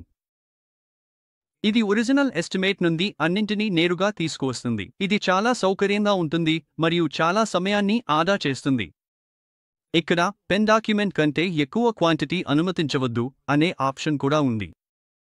మీరు క్వాంటిటీని కఠినంగా నియంత్రించాలనుకుంటే, ఉదాహరణకు మీ ఎస్టిమేట్లో 10 యూనిట్లు ఉన్నాయని సేల్స్ ఆర్డర్ సృష్టించేటప్పుడు ఎవరూ పొరపాటున దానికంటే ఎక్కువగా జోడించకుండా చూసుకోవాలనుకుంటే ఈ ఆప్షన్ ఉపయోగపడుతుంది. మీరు ఈ బాక్స్ను చెక్ చేస్తే సేల్స్ ఆర్డర్ సృష్టించే వ్యక్తి క్వాంటిటీలను పెంచలేరు లేదా తగ్గించలేరు. వారు ఎస్టిమేట్లో ఉన్నదానికే ఖచ్చితంగా కట్టుబడి ఉండాలి. కానీ ఇది ఐచ్ఛికం, కాబట్టి మీరు సౌలభ్యంగా ఉండాలనుకుంటే లేదా మార్పులను అనుమతించాలనుకుంటే దీన్ని చెక్ చేయకుండా వదిలేయవచ్చు. తర్వాత మీరు పేరెంట్ డాక్యుమెంట్ నుండి డేటాను తీసుకునే వివిధ మార్గాలు ఉన్నాయి. ఇక్కడ 4 ప్రధాన ఎంపికలు ఉన్నాయి. మొదటి ఎంపికను లైన్ ఐటెం క్వాంటిటీ బేస్డ్ అంటారు. అంటే ఐటెమ్స్ జాబితా మరియు వాటి క్వాంటిటీలను మాత్రమే కాపీ చేస్తుంది, కానీ అదనపు వివరాలు వంటి రిమార్క్స్ లేదా హెడర్ సమాచారం కాపీ చేయదు. తర్వాత ఫుల్ డాక్యుమెంట్ అనే ఎంపిక ఉంది. ఇది అన్ని వివరాలు, లాజిస్టిక్స్ సమాచారం, రిమార్క్స్, కస్టమ్ ఫీల్డ్స్ మొదలైనవన్నీ తీసుకుంటుంది. మీకు ఐటెమ్స్తో పాటు టాప్ హెడర్ సమాచారం మాత్రమే కావాలంటే దానికి కూడా ఒక ఎంపిక ఉంది. అదే line item quantity based with top header. చివరగా ఫుల్ డాక్యుమెంట్ ఫర్ స్కాన్ ఎంపిక ఉంది. ఇది స్కానింగ్ అవసరాల కోసం ఎక్కువగా ఉపయోగపడుతుంది, అన్ని వివరాలను తీసుకుంటుంది. ఇంకొక ఉపయోగకరమైన ఫీచర్ పేరెంట్ డాక్యుమెంట్ కోసం ఆటో ఎక్స్పైరీ డేస్. మీరు చేసిన అన్ని ఎస్టిమేట్లు లేదా సంబంధిత డాక్యుమెంట్లను చూడాలనుకోకపోతే వందల సంఖ్యలో ఉండొచ్చు. మీరు విండో నుండి పుల్ చేయడాన్ని చివరి 30 రోజులకు పరిమితం చేయవచ్చు. అలా చేయడం వల్ల మీరు ఒక ఎస్టిమేట్ను సేల్స్ ఆర్డర్లోకి పుల్ చేయడానికి ప్రయత్నిస్తున్నప్పుడు గత 30 రోజుల్లో సృష్టించినవే కనిపిస్తాయి. ఐడియా ఏంటంటే, మీరు మీ ప్రాథమిక డాక్యుమెంట్లు, ఎస్టిమేట్లు లేదా పర్చేజ్ ఆర్డర్లు సృష్టించి ఆమోదాలు పొందాలి. ప్రాసెస్లో డేటాను పెన్ డాక్యుమెంట్ ద్వారా తీసుకోవచ్చు, పరిమాణాలపై నియంత్రించవచ్చు, ఏ వివరాలు తీసుకురావాలో నిర్ణయించవచ్చు, ఎక్స్పైరీ డేస్ ఫీచర్తో పుల్ లిస్ట్ను నిర్వహించవచ్చు. వర్క్ఫ్లోను సులభతరం చేస్తుంది. రేట్ ప్రిఫరెన్స్ ఫీచర్ ఉంది. ఇక్కడ మీరు డాక్యుమెంట్లు పేరెంట్ డాక్యుమెంట్ నుండి సృష్టిస్తున్నప్పుడు వాటిలో రేట్లు ఎంచుకోవడానికి 2 ఆప్షన్లు ఉంటాయి. మొదటి ఆప్షన్ పేరెంట్ డాక్యుమెంట్, రెండవది రేట్ ఇంజిన్. ఇప్పుడు రేట్ ఇంజిన్ అంటే రేట్లు ఐటెం మాస్టర్ నుండి వస్తాయి. అంటే మీరు మీ ఐటెం మాస్టర్ డేటాలో సెట్ చేసిన రేట్లు. కాబట్టి మీరు రేట్ ఇంజిన్ను ఎంచుకుని ఒక ఎస్టిమేట్ను మీ సేల్స్ ఆర్డర్లోకి పుల్ చేస్తే, మీరు ఎస్టిమేట్లో ఏ రేట్ పేర్కొన్నా సంబంధం లేకుండా సిస్టమ్ రేట్లను నేరుగా ఐటెం మాస్టర్ నుండి తీసుకుంటుంది. ఇంకోవైపు మీరు పేరెంట్ డాక్యుమెంట్ను ఎంచుకుంటే ఐటెం మాస్టర్లో ఉన్న రేట్లు ఏమిటన్నది సంబంధం లేదు. పేరెంట్ డాక్యుమెంట్ నుండి, ఉదాహరణకు ఎస్టిమేట్ నుండి, రేట్లు ఎలాంటి మార్పు లేకుండా తీసుకుని మీ సేల్స్ ఆర్డర్లో ఉపయోగిస్తారు. ఇది రేట్ ప్రిఫరెన్స్ ఆప్షన్ యొక్క అసలు ఉద్దేశ్యం. అంటే మీరు పూర్వపు డాక్యుమెంట్ల నుండి డేటాను పుల్స్ చేసేటప్పుడు రేట్లు ఎక్కడి నుండి రావాలి అనేది నిర్ణయించడం. తర్వాత మీరు పుల్ ఫ్రమ్ విండోలో కొన్ని లొకేషన్లను స్కిప్ చేయాలనుకుంటే ఫిల్టర్ ఆప్షన్ కూడా ఉంది. అంటే మీ వద్ద 10 వేర్వేరు బ్రాంచ్లు లేదా లొకేషన్లు ఉన్నాయని అనుకుందాం, కానీ మీరు కేవలం 2 లేదా 3 ప్రత్యేకమైన బ్రాంచ్ల నుండి మాత్రమే డేటాను పుల్స్ చేయాలనుకుంటున్నారు. మీరు ఆ ఫిల్టర్ను ఇక్కడ అప్లై చేయవచ్చు. అప్పుడు ఫుల్ ఫ్రమ్ విండోలో మీరు ఎంచుకున్న లొకేషన్లకు సంబంధించిన డాక్యుమెంట్లు మాత్రమే కనిపిస్తాయి. తర్వాత ఐటెం అలౌ టైప్ అనే ఆప్షన్ ఉంది. ఇది మీ సేల్స్ ఆర్డర్లో ఎలాంటి ఐటెంలను ఉపయోగించాలో మీరు ఎంచుకునేలా చేస్తుంది. ఉదాహరణకు, మీరు కేవలం ఫినిష్డ్ గుడ్స్ మాత్రమే కనిపించాలనుకోవచ్చు, లేదా కేవలం రా మెటీరియల్స్, కన్స్యూమబుల్ ఐటెమ్స్ లేదా అన్ని ఐటెమ్స్ కావచ్చు. మీ వ్యాపార అవసరాలకు అనుగుణంగా మీరు ఏదైనా ఎంపిక చేసుకోవచ్చు. దాని తర్వాత వాలిడేట్ యూనిక్ రిఫరెన్స్ నంబర్ అనే ఆప్షన్ ఉంది. అంటే ప్రతి వౌచర్కు ఒక రిఫరెన్స్ నంబర్ ఉంటుంది కదా. ఈ సెట్టింగ్ ద్వారా ఆ రిఫరెన్స్ నంబర్లను ఎలా వాలిడేట్ చేయాలో మీరు నియంత్రించవచ్చు. మీరు కొన్ని మోడ్లను ఎంచుకోవచ్చు: overall, party wise, branch wise లేదా అవసరం లేదు అని. మీరు ఓవరాల్ను ఎంచుకుంటే ప్రతి రిఫరెన్స్ నంబర్ మొత్తం సాఫ్ట్వేర్లో యూనిక్గా ఉండాలి. ఎక్కడా డూప్లికేట్లు ఉండకూడదు. మీరు పార్టీ వైజ్ను ఎంచుకుంటే అదే రిఫరెన్స్ నంబర్ను ఒకే పార్టీకి మళ్లీ ఉపయోగించలేరు, కానీ వేరే పార్టీలకు మాత్రం ఉపయోగించవచ్చు. అదే విధంగా బ్రాంచ్ వైజ్ అంటే ఒకే బ్రాంచ్లో రిఫరెన్స్ నంబర్ డూప్లికేట్ అవ్వకూడదు, కానీ వేరే బ్రాంచ్లలో మాత్రం ఉపయోగించవచ్చు. మీకు ఎలాంటి వాలిడేషన్ అవసరం లేకపోతే నాట్ రిక్వైర్డ్ను ఎంచుకోండి. తర్వాత వస్తుంది ఐటెం లిస్ట్ ఆప్షన్. ఇక్కడ మీ లిస్ట్లో ఏ ఐటెంలు కనిపించాలో మీరు ఫిల్టర్ చేయవచ్చు. ఫిల్టర్ చేయడానికి 3 మార్గాలు ఉన్నాయి. మొదటిగా అన్ని ఐటెంలను చూపించడం. రెండవది ఐటెంలను వాటి బ్యాలెన్స్ క్వాంటిటీతో చూపించడం.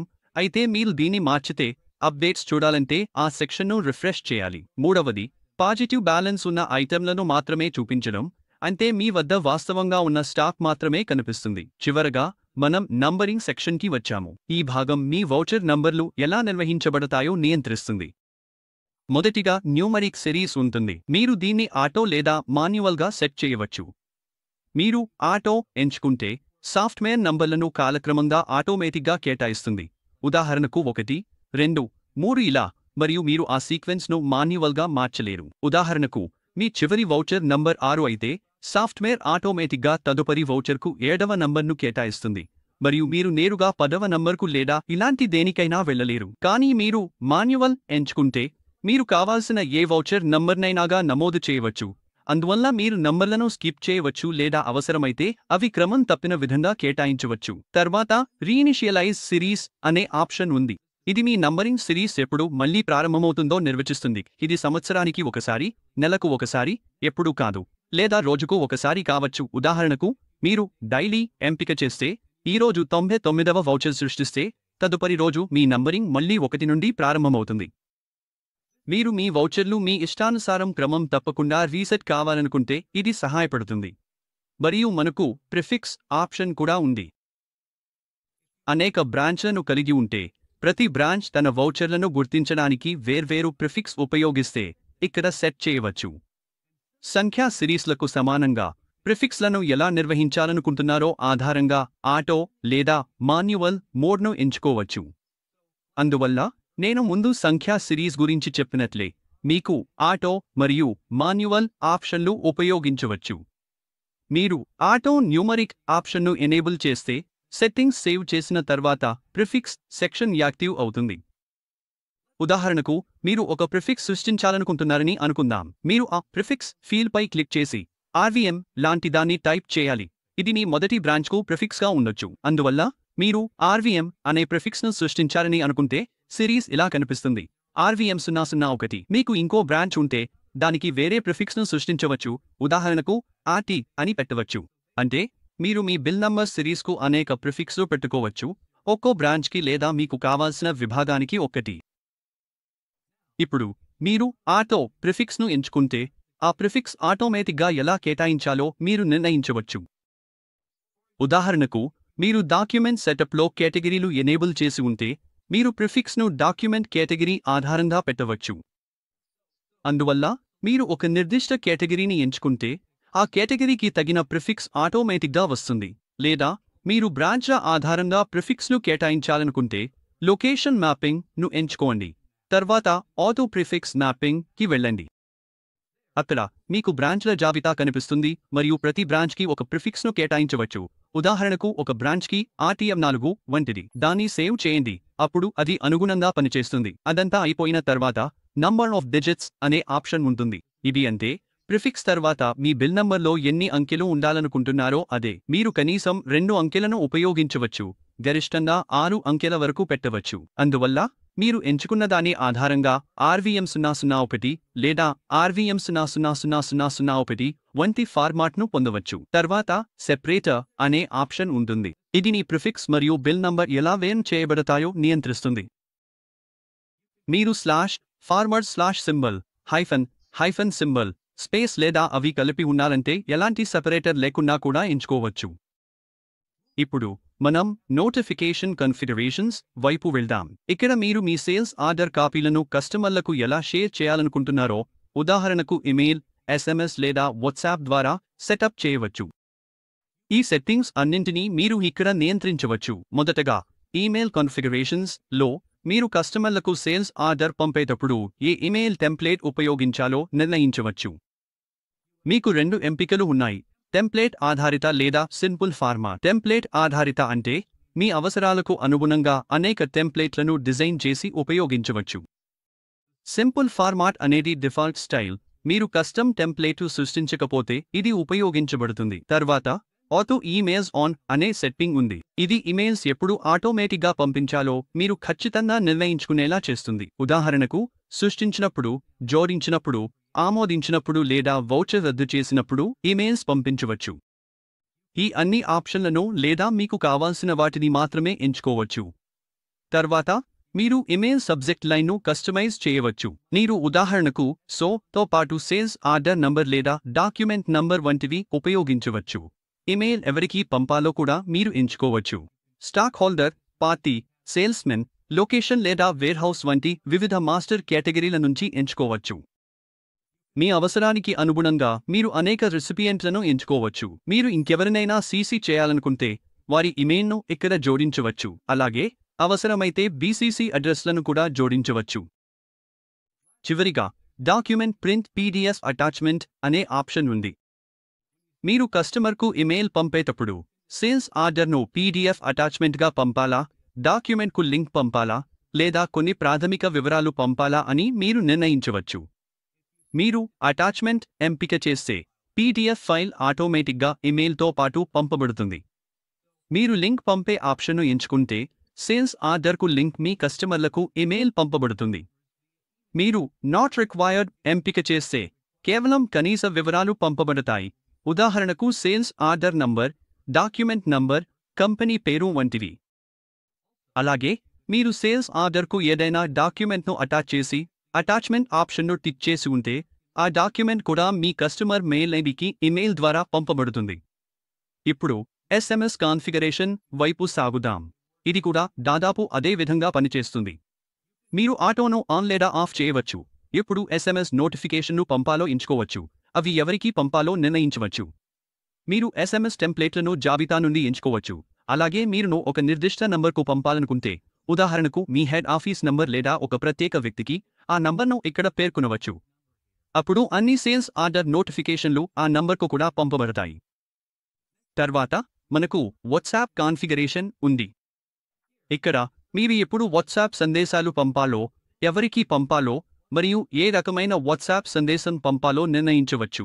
అంటే వాట్సాప్ బిజినెస్ లేదా సాధారణ వాట్సాప్ సందేశం. మీరు సందేశంతో పాటు డాక్యుమెంట్ ప్రింట్ను జత చేయాలా వద్దా కూడా నిర్ణయించవచ్చు. ఉదాహరణకు, నేను పేరెంట్ డాక్యుమెంట్లో డిస్పాచ్ను ఎంచుకుని సేవ్ చేస్తే నేను సరుకులు పంపే పార్టీని ఎంచుకున్నట్లవుతుంది.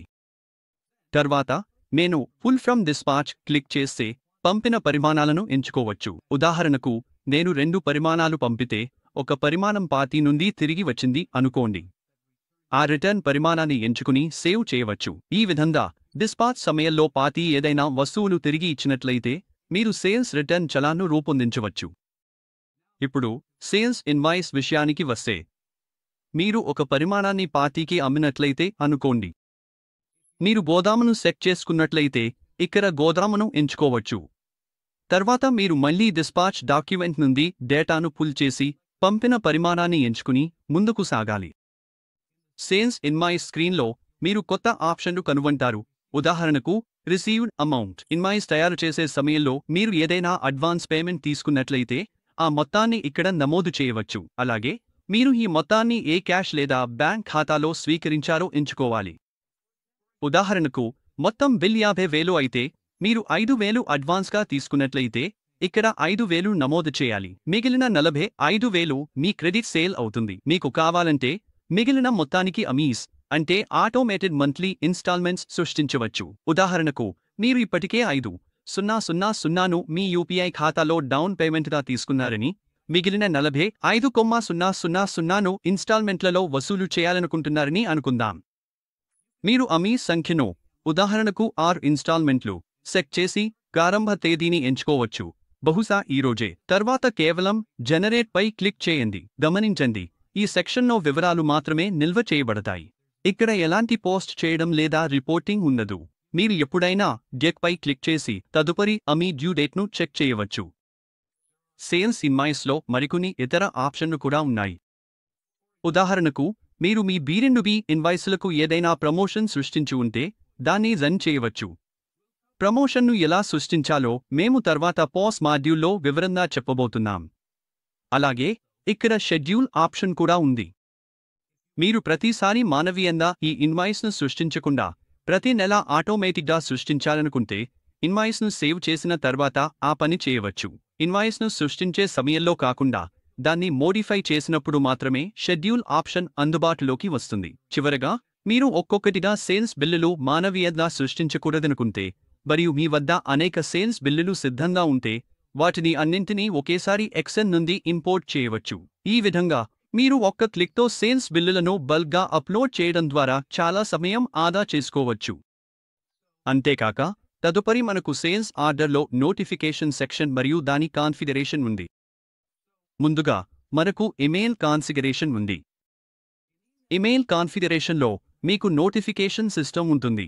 ఇది సింపుల్ ఫార్మాట్లో లేదా టెంప్లేట్ ఆధారితంగా ఉండవచ్చు. మీరు టెంప్లేట్ ఆధారితాన్ని ఎంచుకుంటే మీరు మీకు నచ్చిన విధంగా టెంప్లేట్లు సృష్టించి వాటిని ఎంపిక చేసుకోవచ్చు. మరియు మీరు సింపుల్ ఫార్మాట్ను ఎంచుకుంటే అది కేవలం ఒక ప్రాథమిక ఫార్మాట్ మాత్రమే, అది మెయిల్లో పంపబడుతుంది. తర్వాత మనకు ఆటో ఇమెయిల్ ఆన్ అనే ఆప్షన్ ఉంది. ఇక్కడ మీరు ఇమెయిల్ ఏ ట్యాబ్లో పంపించాలనుకుంటున్నారో నిర్ణయించవచ్చు. నేను అన్నింటినీ ఎంచుకున్నాను, కానీ మీరు మీ అవసరానికి అనుగుణంగా ఎంచుకోవచ్చు. సృష్టించే సమయంలో లేదా ఎడిట్ చేసే సమయంలో. తర్వాత మీకు సబ్జెక్ట్ ఉంటుంది. అది ఇమెయిల్స్లో పంపబడే సబ్జెక్ట్ లైన్. తర్వాత ఇమెయిల్ యొక్క ప్రధాన భాగం ఉంటుంది. దీన్ని మీరు మీ ఇష్టానుసారం కస్టమైజ్ చేసుకోవచ్చు. ఇప్పుడు మీరు ఈ ఇమెయిల్ను ఎవరికి పంపాలనుకుంటున్నారు? మీరు మాస్టర్స్ కేటగిరీని ఎంచుకోవచ్చు, అంటే మీరు ఇమెయిల్ పంపాలనుకునే వ్యక్తుల లేదా కస్టమర్ల గ్రూప్స్ను ఎంచుకోవచ్చు.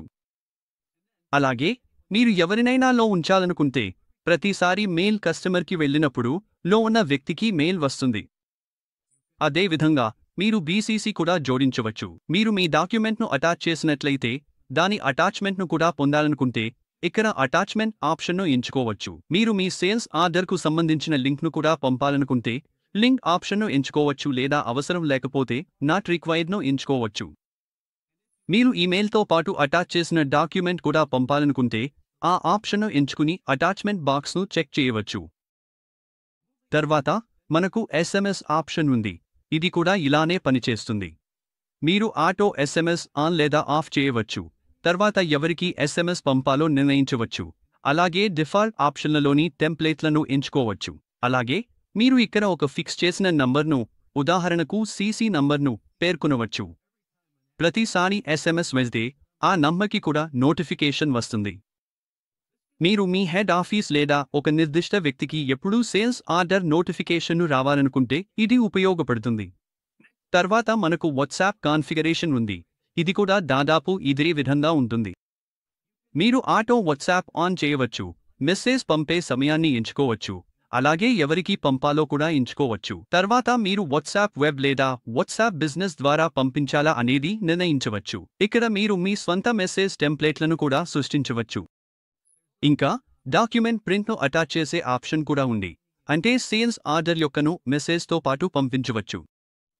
అందువల్ల మీరు ఆ బాక్స్ను టిక్ చేస్తే PDS మీ వాట్సాప్ మెసేజ్తో పాటు పంపబడుతుంది. ఇప్పుడు మనం అప్రూవల్ సెక్షన్కి వెళ్ళిపోతున్నాం. ముందుగా అప్రూవల్ కాన్ఫిగరేషన్ అంటే ఏమిటో నేను వివరించాలి.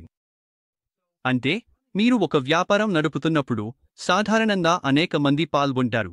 కొంతమంది ఉద్యోగులు, కొంతమంది మేనేజర్లు, మరికొంతమంది ఉన్నతాధికారులు ఉంటారు. ఈ సెటప్తో ఇంపార్టెంట్ డాక్యుమెంట్స్ అయిన ఇన్వాయిస్లు లేదా సేల్స్ ఆర్డర్లను ఎవరైనా అప్రూవ్ చేయడం మీరు కోరుకోరు. అందువల్ల మీరు అప్రూవల్స్ను కాన్ఫిగర్ చేయవచ్చు. అంటే ఒక యూజర్ సేల్స్ ఆర్డర్ లేదా సేల్స్ ఇన్వాయిస్ సృష్టించినప్పుడు అది ముందుగా అసైన్ చేసిన అప్రూవల్ వ్యక్తి లాగిన్కి రివ్యూకు వెళ్తుంది. ఆ అప్రూవల్ వ్యక్తి ఆ డాక్యుమెంట్ను రివ్యూ చేసి అప్రూవ్ చేస్తారు. అప్పుడు మాత్రమే ఆ సేల్స్ ఇన్వాయిస్ మీ అకౌంట్స్ లేదా ఇన్వెంటరీ సిస్టంలో పోస్ట్ అవుతుంది. అంటే అప్రూవల్ కాన్ఫిగరేషన్ ద్వారా మీరు ఎవరు ఈ ముఖ్యమైన డాక్యుమెంట్లను ఫైనలైజ్ చేసి పోస్ట్ చేయగలరో నియంత్రించవచ్చు. తద్వారా మీ వ్యాపార ప్రక్రియ సురక్షితంగా, ఖచ్చితంగా ఉంటుంది. సరే, ఇప్పుడు మన దగ్గర అప్రూవల్ కాన్ఫిగరేషన్కి 3 విధానాలు ఉన్నాయి. మొదటిది వన్ లెవెల్ అప్రూవల్ లేదా వన్ లెవెల్ వర్క్ ఫ్లో. ఇక్కడ అప్రూవల్స్ అన్నింటికీ బాధ్యత వహించే ఒక యూజర్ను మాత్రమే మీరు సెట్ చేయవచ్చు. అందువల్ల అప్రూవల్ అవసరమైన అన్ని డాక్యుమెంట్లు ఆ యూజర్ లాగిన్లో కనిపిస్తాయి. మరియు ఆ యూజర్ డాక్యుమెంట్ను అప్రూవ్ చేయడానికి అందుబాటులో లేకపోతే మీరు ఒక ప్రత్యామ్నాయ యూజర్ను సెట్ చేయవచ్చు. ఈ వ్యక్తి అవసరమైనప్పుడు ప్రాథమిక యూజర్ స్థానంలో అప్రూవ్ చేయవచ్చు.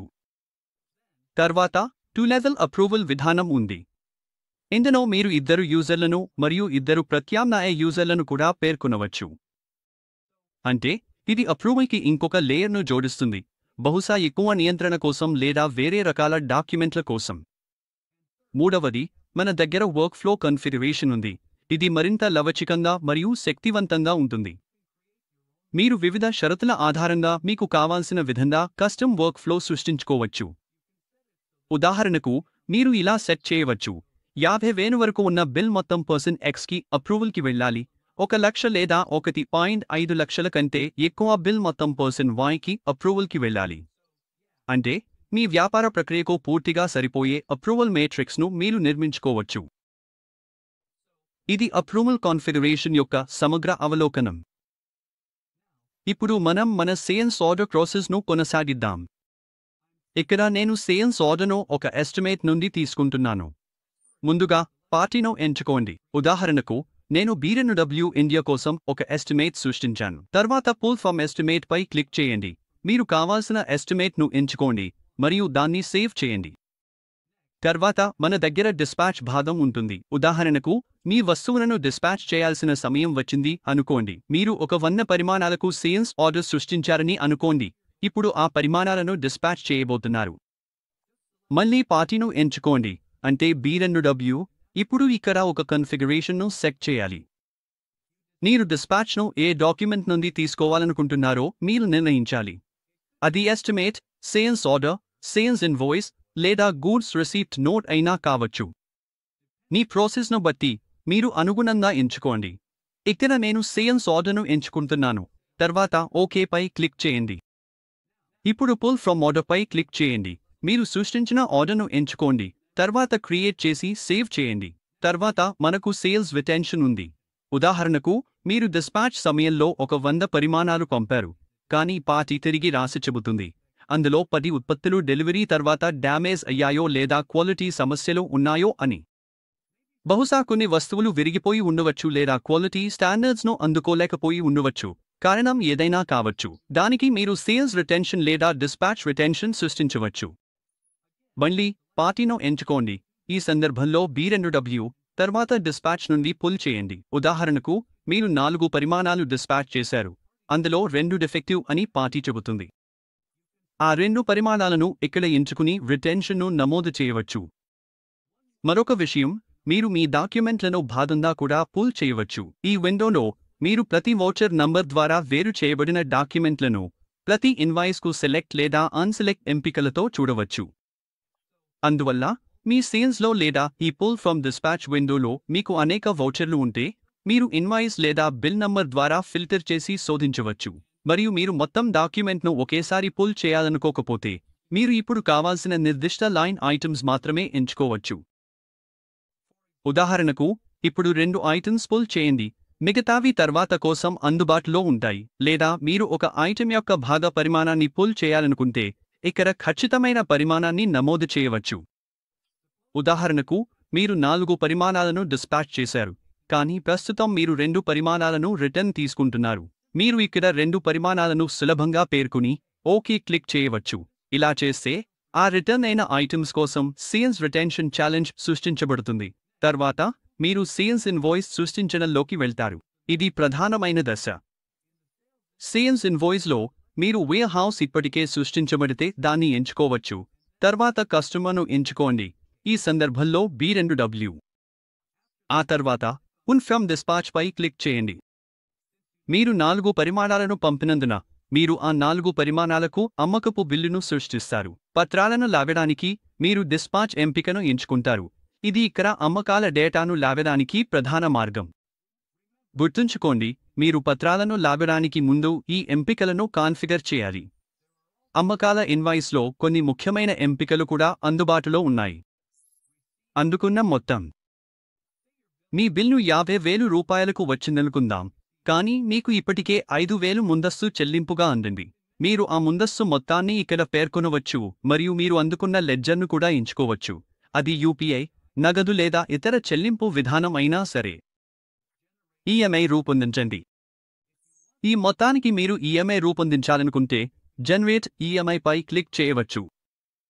గమనించండి, ఇది కేవలం సమాచార ప్రయోజనాల కోసం మాత్రమే. ఏదైనా పోస్ట్ చేయడం లేదా రిపోర్టింగ్ ఆటోమేటిక్గా జరగదు. మీరు జనరేట్ ఈఎంఐపై క్లిక్ చేసినప్పుడు మీరు బిల్ మొత్తం, డౌన్ పేమెంట్ ఉదాహరణకు 10,000 మరియు ఈఎంఐ సంఖ్య ఉదాహరణకు 9 నమోదు చేయాలి. మీరు ఈఎంఐ ప్రారంభ తేదీని కూడా ఎంచుకోవచ్చు, అది ఈ రోజు కావచ్చు. జనరేట్ ఈఎంఐపై క్లిక్ చేస్తే అది ఒక ఈఎంఐ షెడ్యూల్ను సృష్టిస్తుంది. ఈ షెడ్యూల్ను మీరు ఎక్సెల్ ఫైల్గా డౌన్లోడ్ చేసుకోవచ్చు లేదా కేవలం ఓకేపై క్లిక్ చేయవచ్చు. ఈ ఈఎంఐ షెడ్యూల్ను తర్వాత యాక్సెస్ చేయాలంటే మీరు మళ్ళీ ఆ ఇన్వాయిస్కి వెళ్ళి జనరేట్ ఈఎంఐపై క్లిక్ చేయవచ్చు. నేను ఇప్పటికే మునుపటి ఇన్వాయిస్ల్లో లాజిస్టిక్స్ ఆప్షన్ను వివరించాను, కాబట్టి ఇక్కడ వివరంగా చెప్పడం లేదు. అన్నీ పూర్తయిన తర్వాత సేల్స్ పై క్లిక్ చేయండి. సేల్స్ ఇన్వాయిస్ల మోడిఫికేషన్ విండోలో మీరు మరికొన్ని ఆప్షన్లు చూడవచ్చు. Edit remark. మీరు బిల్ను మార్చుతున్నట్లయితే ఇక్కడ మీరు రిమార్క్స్ను జోడించవచ్చు లేదా ఎడిట్ చేయవచ్చు. Approval consideration. మీరు ఏదైనా అప్రూవల్ను కాన్ఫిగర్ చేయకపోతే ఇన్వాయిస్ ఆటోమేటిక్గా అప్రూవ్ అవుతుంది. మీరు అప్రూవల్ను కాన్ఫిగర్ చేసి ఉంటే ఈ వౌచర్ అప్రూవల్ దశలో ఉందని చూపిస్తుంది మరియు కేవలం అసైన్ చేసిన అప్రూవల్లు మాత్రమే దీన్ని మార్చగలరు. ఇతరులు మార్చలేరు. ఇన్వాయిస్ అప్రూవ్ అయిందా లేదా పెండింగ్లో ఉందా అనే అప్రూవల్ స్టేటస్ను మీరు ఇక్కడే చూడవచ్చు. ఇంకో విషయం, మీరు మీ B2B ఇన్వాయిస్పై ప్రమోషన్ను నడిపించవచ్చు. ప్రమోషన్ను ఎలా క్రియేట్ చేయాలో తెలుసుకోవాలంటే పాయింట్ ఆఫ్ సేల్ మాడ్యూల్ సెక్షన్ను చూడండి, అక్కడ వివరంగా చెప్పబడింది. అలాగే మీ సేల్స్ రెగ్యులర్గా రిపీట్ అయితే మీరు ఇన్వాయిస్లను షెడ్యూల్ చేయవచ్చు.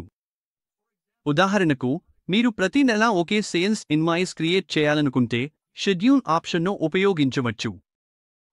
కేవలం షెడ్యూల్పై క్లిక్ చేయండి, దాన్ని సబ్స్క్రిప్షన్ లేదా ఈఎంఐ లేబుల్ చేయండి. ఇంటర్వల్ను ఎంచుకోండి, నెలవారీగా స్టార్ట్ డేట్ను. మీరు బిల్లింగ్ పీరియడ్ను మే 1 నుండి డిసెంబర్ 31. ఇన్వాయిస్ ఎప్పుడు జనరేట్ అవ్వాలో 5వ తేదీ, 10వ తేదీ, 15వ తేదీ. ఇక్కడ నేను 7వ తేదీగా సెట్ చేశాను. ఈ విధంగా మీరు షెడ్యూల్ చేసిన ఇన్వాయిస్లు ఆటోమేటిక్గా క్రియేట్ చేయవచ్చు. ఈ షెడ్యూల్ ఫీచర్స్ సిస్టంలోని ప్రతి వోచర్లో అందుబాటులో ఉంది. ఇప్పుడు ఈ ఆప్షన్ గురించి. ఇది డాక్యుమెంట్ వెరిఫికేషన్ హిస్టరీని చూడటానికి సహాయపడుతుంది. ఇన్వాయిస్ను ఎవరైనా మోడిఫై చేసిన తేదీ, రిమార్క్స్, సమయం, యూజర్నేమ్ను మీరు చూడవచ్చు. ఇది ఇన్వాయిస్లో చేసిన మార్పులను ఎవరు చేశారో ట్రాక్ చేయడంలో సహాయపడుతుంది. చివరగా ఇంపోర్ట్ సెక్షన్ ఉంది. నీ వద్ద అనేక సేల్స్ ఇన్వాయిస్లు ఉంటే ఒక్కొక్కటిగా మాన్యువల్గా క్రియేట్ చేయడం బదులు వాటిని అన్నింటినీ ఒకేసారి ఎక్సెల్ నుండి ఇంపోర్ట్ చేయవచ్చు. ఎక్సెల్ టెంప్లేట్ను పొందడానికి డౌన్లోడ్ ఫార్మాట్పై క్లిక్ చేయండి. ఆ ఫార్మాట్లో మీ సేల్స్ ఇన్వాయిస్లను పూరించి ఆ ఫైలును తిరిగి సిస్టంలోకి ఇంపోర్ట్ చేయండి.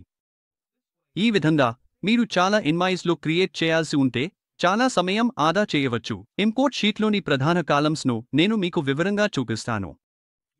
మీ డేటాను ఈ కాలమ్స్లో నమోదు చేయాలి. కొన్ని కాలమ్స్ కస్టమర్కు సంబంధించినవిగా ఉంటాయి, అవి అవసరం లేకపోతే ఖాళీగా వదిలేయవచ్చు. బ్రాంచ్. మీ వ్యాపారానికి అనేక బ్రాంచ్లు ఉంటే ఇక్కడ బ్రాంచ్ పేరును పేర్కొనండి. అలా లేకపోతే ఖాళీగా వదిలేయవచ్చు లేదా మీ ప్రధాన బ్రాంచ్ను పెట్టవచ్చు. వేర్ హౌస్ పేరు. వస్తువును ఎక్కడి నుండి పంపించబడుతున్నాయో ఆ వేర్హౌస్ను పేర్కొనండి. CC type. ఇది బిల్ క్యాష్ లేదా క్రెడిట్లో ఉందా అనే విషయాన్ని సూచిస్తుంది. అనుగుణంగా ఎంచుకోండి. ఉదాహరణకు, మీరు క్యాష్ సేల్స్ బిల్ సృష్టిస్తే ఇక్కడ క్యాష్ను ఎంచుకోండి. Bill type. Sales bill cash లేదా క్రెడిట్లో ఉందా అని ఎంచుకోండి. ఉదాహరణకు, నేను ఇక్కడ క్యాష్ను ఎంచుకుంటున్నాను. GST type. ఇన్వాయిస్ రకాన్ని ఎంచుకోండి. ఉదాహరణకు tax invoice, export, bonded, non bonded, ecommerce లేదా బిల్ ఆఫ్ సప్లై. చాలా సాధారణ సేల్స్కు ట్యాక్స్ ఇన్వాయిస్ను ఎంచుకోండి. Cash bank ledger. బిన్ క్యాష్ సేల్ అయితే ఇక్కడ క్యాష్ లేదా బ్యాంక్ లెజర్ను ఎంచుకోండి.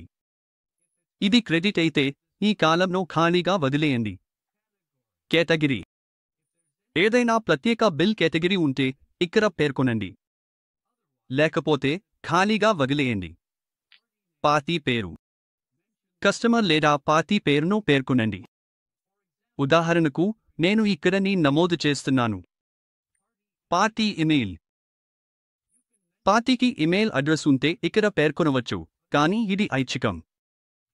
సప్లై స్థలం. ఇది సాధారణంగా కస్టమర్ మాస్టర్ నుండి ఆటోమేటిక్గా తీసుకుంటుంది, కానీ అవసరమైతే మీరు ఇక్కడ మాన్యువల్గా నమోదు చేయవచ్చు. Currency code. బిల్ వేరే కరెన్సీలో ఉంటే, మల్టీ కరెన్సీ బిల్లింగ్ అయితే ఇక్కడ కరెన్సీ కోడ్ను పేర్కొనండి. ఉదా యుఎస్ డాలర్, యూరో. సేల్స్మాన్. విక్రయానికి సేల్స్మాన్ను కేటాయించి ఉంటే ఇక్కడ సేల్స్మాన్ పేరు పేర్కొనండి. ప్రిఫిక్స్. మీ బిల్ నంబర్లకు ఏదైనా ప్రిఫిక్స్ సృష్టించి ఉంటే దాన్ని ఇక్కడ నమోదు చేయండి. మీకు ప్రిఫిక్స్ లేకపోతే ఈ కాలంను ఖాళీగా వదిలేయండి. Bill number. సేల్స్ బిల్ నంబర్ను ఇక్కడ నమోదు చేయండి. ఇది ఇన్వాయిస్పై కనిపించే నంబర్. ఉదాహరణకు నేను ఇక్కడ 03 పెడుతున్నాను. Voucher number. ఇది బిల్ నంబర్తో సమానంగా ఉండాలి. ఇక్కడ కూడా 03 నమోదు చేయండి. Reference voucher number. ఏదైనా సంబంధిత రిఫరెన్స్ వౌచర్ ఉంటే దాన్ని ఇక్కడ పేర్కొనండి, లేకపోతే ఖాళీగా వదిలేయండి. వౌచర్స్ తేదీ. ఇన్వాయిస్ తేదీని నమోదు చేయండి. ఉదాహరణకు ఈరోజు తేదీ 24/4 అంటే ఏప్రిల్ 24. రిఫరెన్స్ తేదీ. ఏదైనా రిఫరెన్స్ తేదీ అందుబాటులో ఉంటే మీరు దాన్ని కేటాయించిన ఫీల్డ్లో పేర్కొనవచ్చు. ఆ తర్వాత మీరు ఏజెంట్ పేరు మరియు బిల్లింగ్ అడ్రస్ నమోదు చేయాలి. ఇవి ఆటోమేటిక్గా పార్టీ మాస్టర్ నుండి తీసుకోబడతాయి. అవసరమైతే మీరు జీఎస్టీ నంబర్ను కూడా పేర్కొనవచ్చు. అలాగే మీ వద్ద పార్టీ కాంటాక్ట్ పర్సన్ వివరాలు ఉంటే వాటిని ఇక్కడ నమోదు చేయవచ్చు. షిప్పింగ్ అడ్రస్ బిల్లింగ్ అడ్రస్కు భిన్నంగా ఉంటే దానిని కూడా మీరు ఇవ్వవచ్చు. మీరు చెల్లింపు నిబంధనలను కూడా పేర్కొనాలి. ఉదాహరణకు మీరు 15 రోజులు అనే నిబంధనను సృష్టించి ఉంటే దాన్ని ఎంచుకోవచ్చు. అలాగే మీరు డ్యూ డేట్ను మానవీయంగా నమోదు చేయాలనుకుంటే ఇక్కడ చేయవచ్చు. తర్వాత బిల్ విలువ వస్తుంది. ఇది ఐటెం వివరాలు నమోదు చేసిన తర్వాత ఆటోమేటిక్గా లెక్కించబడుతుంది. ఐటెం విభాగంలో మొదటగా ఐటెం పేరును పేర్కొనండి. మీరు బహుళ ఐటెమ్స్తో వ్యవహరిస్తుంటే వాటి క్రమాన్ని నిర్వచించవచ్చు. ఏదైనా ఉప ఐటెం ఉంటే దానిని కూడా మీరు నమోదు చేయవచ్చు. వివరణ ఫీల్డ్లో వస్తువు వివరాలను పేర్కొనండి. మీ వద్ద ప్రత్యేకంగా ముద్రణ కోసం వివరణ ఉంటే దాన్ని ఇక్కడ నమోదు చేయవచ్చు, లేకపోతే అదే వివరణ 2 చోట్ల ఉపయోగించబడుతుంది. యూనిట్ ఫీల్డ్ అనేది మీరు ఈ వస్తువును ఏ యూనిట్లో నిర్వహిస్తున్నారో పేర్కొనడానికి ఉపయోగిస్తారు. ఉదాహరణకు సంఖ్యలు లేదా ముక్కలు. తర్వాత పరిమాణాన్ని నమోదు చేయండి. ఉదాహరణకు 10 యూనిట్లు అని అనుకుందాం. వస్తువు అనేక యూనిట్లలో నిర్వహించబడితే ప్యాకింగ్ పరిమాణాన్ని ఇక్కడ పేర్కొనవచ్చు. ఒక్కో వస్తువు ధరను రేట్ ఫీల్డ్లో నమోదు చేయాలి. ఉదాహరణకు ఇది 10,000 అని అనుకుందాం. మొత్తం రేటు మరియు పరిమాణాన్ని గుణించడంతో లెక్కించబడుతుంది. ఇప్పుడు వర్తించే పన్నును నమోదు చేయండి. ఉదాహరణకు మీరు 18% జీఎస్టీ వసూలు చేస్తుంటే దాన్ని పన్ను శాతంలో పేర్కొనండి. పన్ను విధించదగిన విలువ సాధారణంగా వస్తువు మొత్తానికి సమానంగా ఉంటుంది. దాని ఆధారంగా పన్ను మొత్తం ఆటోమేటిక్గా లెక్కించబడుతుంది.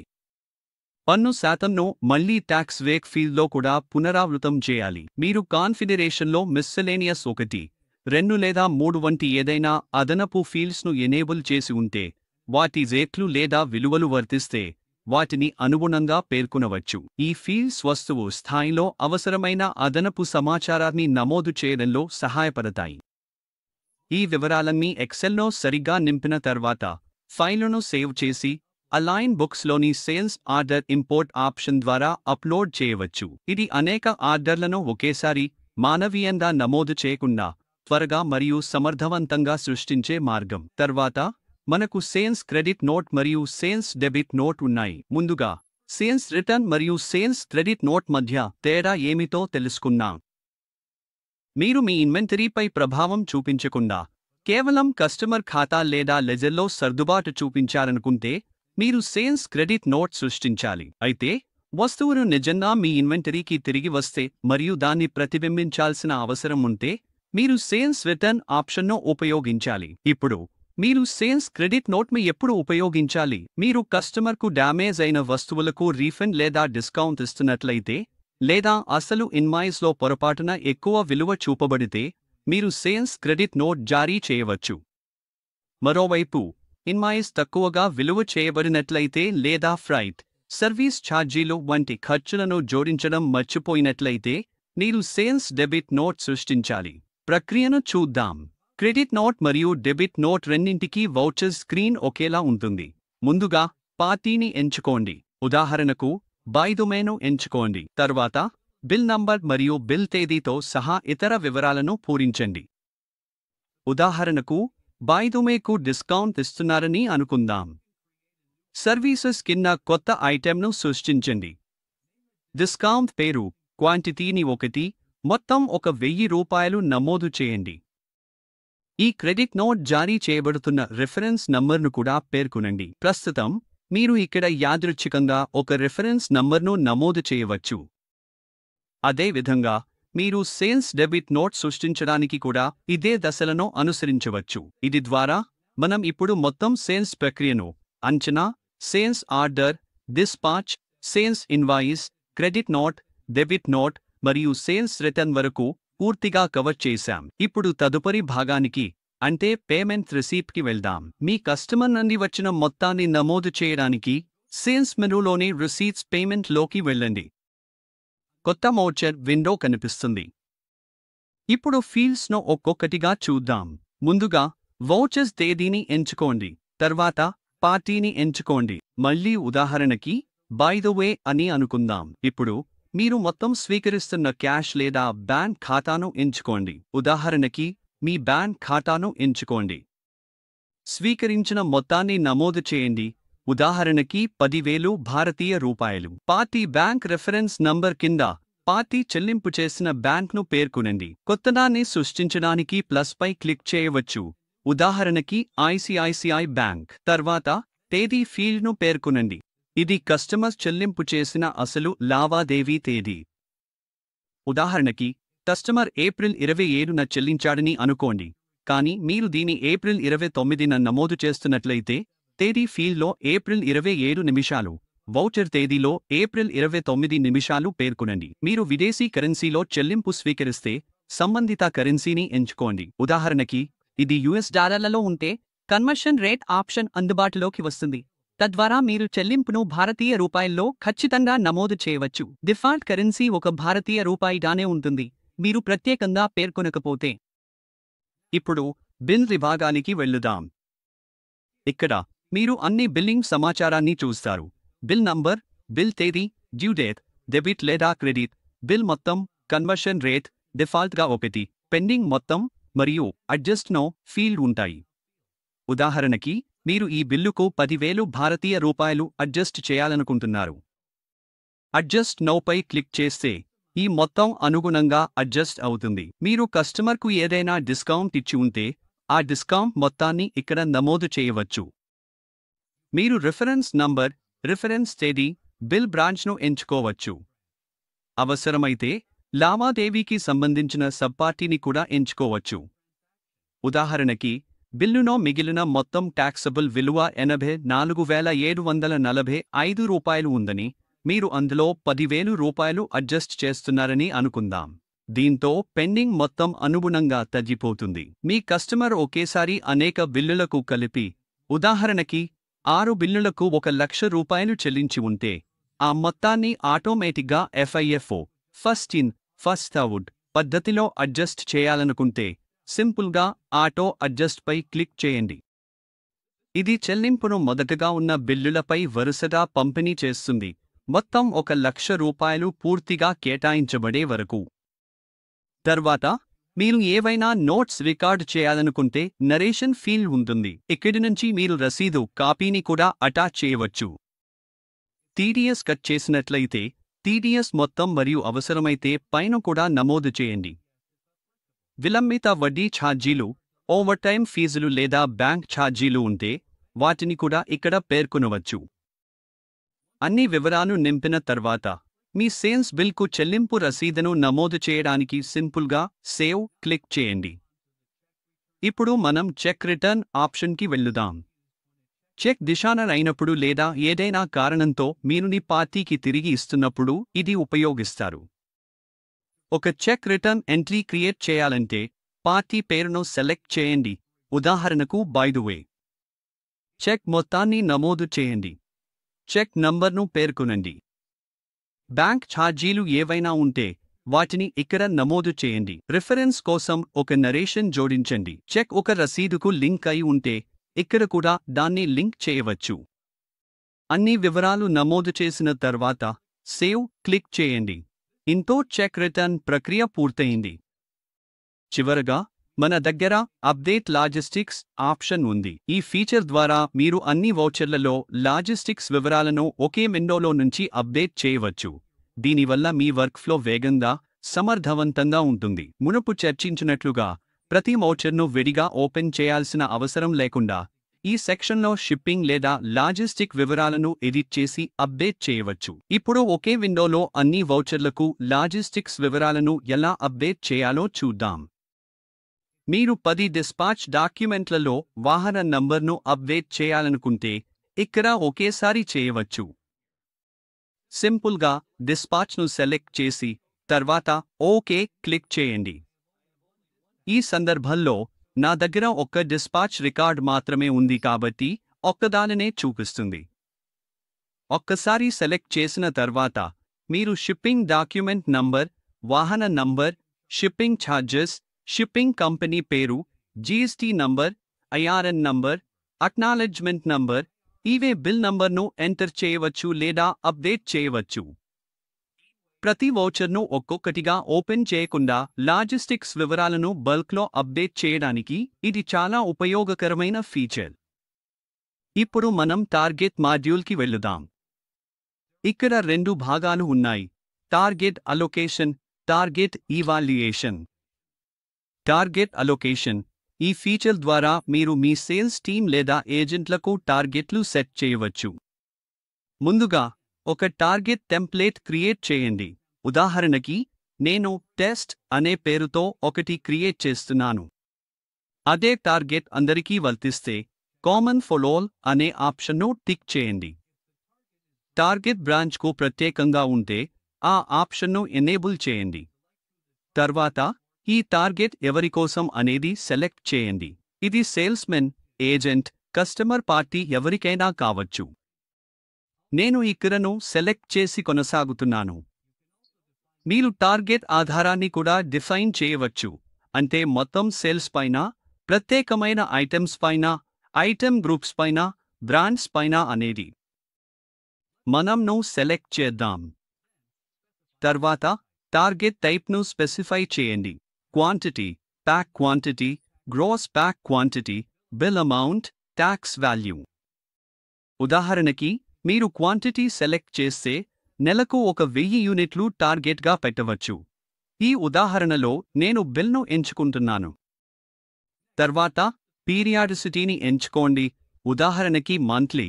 అలాగే స్లాబ్స్ సంఖ్యను, ఫిక్స్డ్ విలువను, ఉదాహరణకి రూపాయలు. 1,00,000 సేల్స్కు ఫిక్స్డ్ ఇన్సెంటివ్ లేదా ఇన్సెంటివ్ స్లాబ్స్ ఆధారంగా. ఇన్సెంటివ్ల కోసం మీరు ఫిక్స్డ్ అమౌంట్ లేదా ప్రతికి శాతం ఎంపిక చేసుకోవచ్చు. ఉదాహరణకి టార్గెట్ రూపాయలు. 1,00,000 అయితే ఫిక్స్డ్ ఇన్సెంటివ్ రూపాయలు 10,000గా పెట్టవచ్చు, లేదా ప్రతి యూనిట్ అమ్మినప్పుడు వారు 5% ఇన్సెంటివ్ సంపాదిస్తారు అని కూడా చెప్పవచ్చు. అన్నీ పూర్తయిన తర్వాత టెంప్లేట్ క్రియేట్ చేయడానికి ఓకే క్లిక్ చేయండి. తర్వాత అసలు టార్గెట్ విలువలు ఎంటర్ చేయడానికి డిస్ప్లే క్లిక్ చేయండి. ఇప్పుడు మీరు నెలవారీగా కాలమ్స్ చూస్తారు. వాటిలో టార్గెట్లు మరియు ఇన్సెంటివ్లు ఎంటర్ చేయవచ్చు. ఉదాహరణకి మే నెలలో రూపాయలు. 1,00,000 టార్గెట్కు రూపాయలు. 200 ఇన్సెంటివ్ వస్తుంది. అప్డేట్ చేసిన తర్వాత టార్గెట్ షీట్ను సేవ్ చేయండి. టార్గెట్ ఈవాల్యుయేషన్ మీ టీం ఎంత బాగా పనిచేసిందో తెలుసుకోవడానికి టెంప్లేట్ను సెలెక్ట్ చేయండి. పీరియడ్ను సెలెక్ట్ చేయండి. డిస్ప్లే క్లిక్ చేయండి. మీరు టార్గెట్లతో పోల్చి అసలు సేల్స్ను చూస్తారు. ఉదాహరణకి, సేల్స్మాన్ రాజ్కు రూపాయలు 1,00,000 టార్గెట్ ఉంది, కానీ ఏప్రిల్లో అతను రూపాయలు 8,474 మాత్రమే సాధించాడు. టార్గెట్ చేరుకోలేదని ఇన్సెంటివ్ ఇంకా ఇవ్వబడదు. ఇది మీరు పనితీరు మరియు ఇన్సెంటివ్ అర్హతను రియల్ టైంలో ట్రాక్ చేయడంలో సహాయపడుతుంది. చివరిగా, మన దగ్గర బల్క్ డిస్పాచ్ మరియు ఇన్వాయిస్ సెక్షన్ ఉంది. మీరు సేల్స్ ఆర్డర్ల నుండి బల్క్ డిస్పాచ్ చేయాల్సిన అవసరం ఉంటే లేదా బల్క్లో ఇన్వాయిస్లు క్రియేట్ చేయాలంటే, మీరు bulk sales invoice from order, bulk sales invoice from dispatch అనే ఆప్షన్లను ఉపయోగించవచ్చు. ఈ మాడ్యూల్ మీరు అనేక లావాదేవీలను ఒకేసారి ప్రాసెస్ చేయడంలో సహాయపడుతుంది, సమయం ఆదా చేస్తుంది మరియు డాక్యుమెంటేషన్లో సుసంగతతను నిర్ధారిస్తుంది.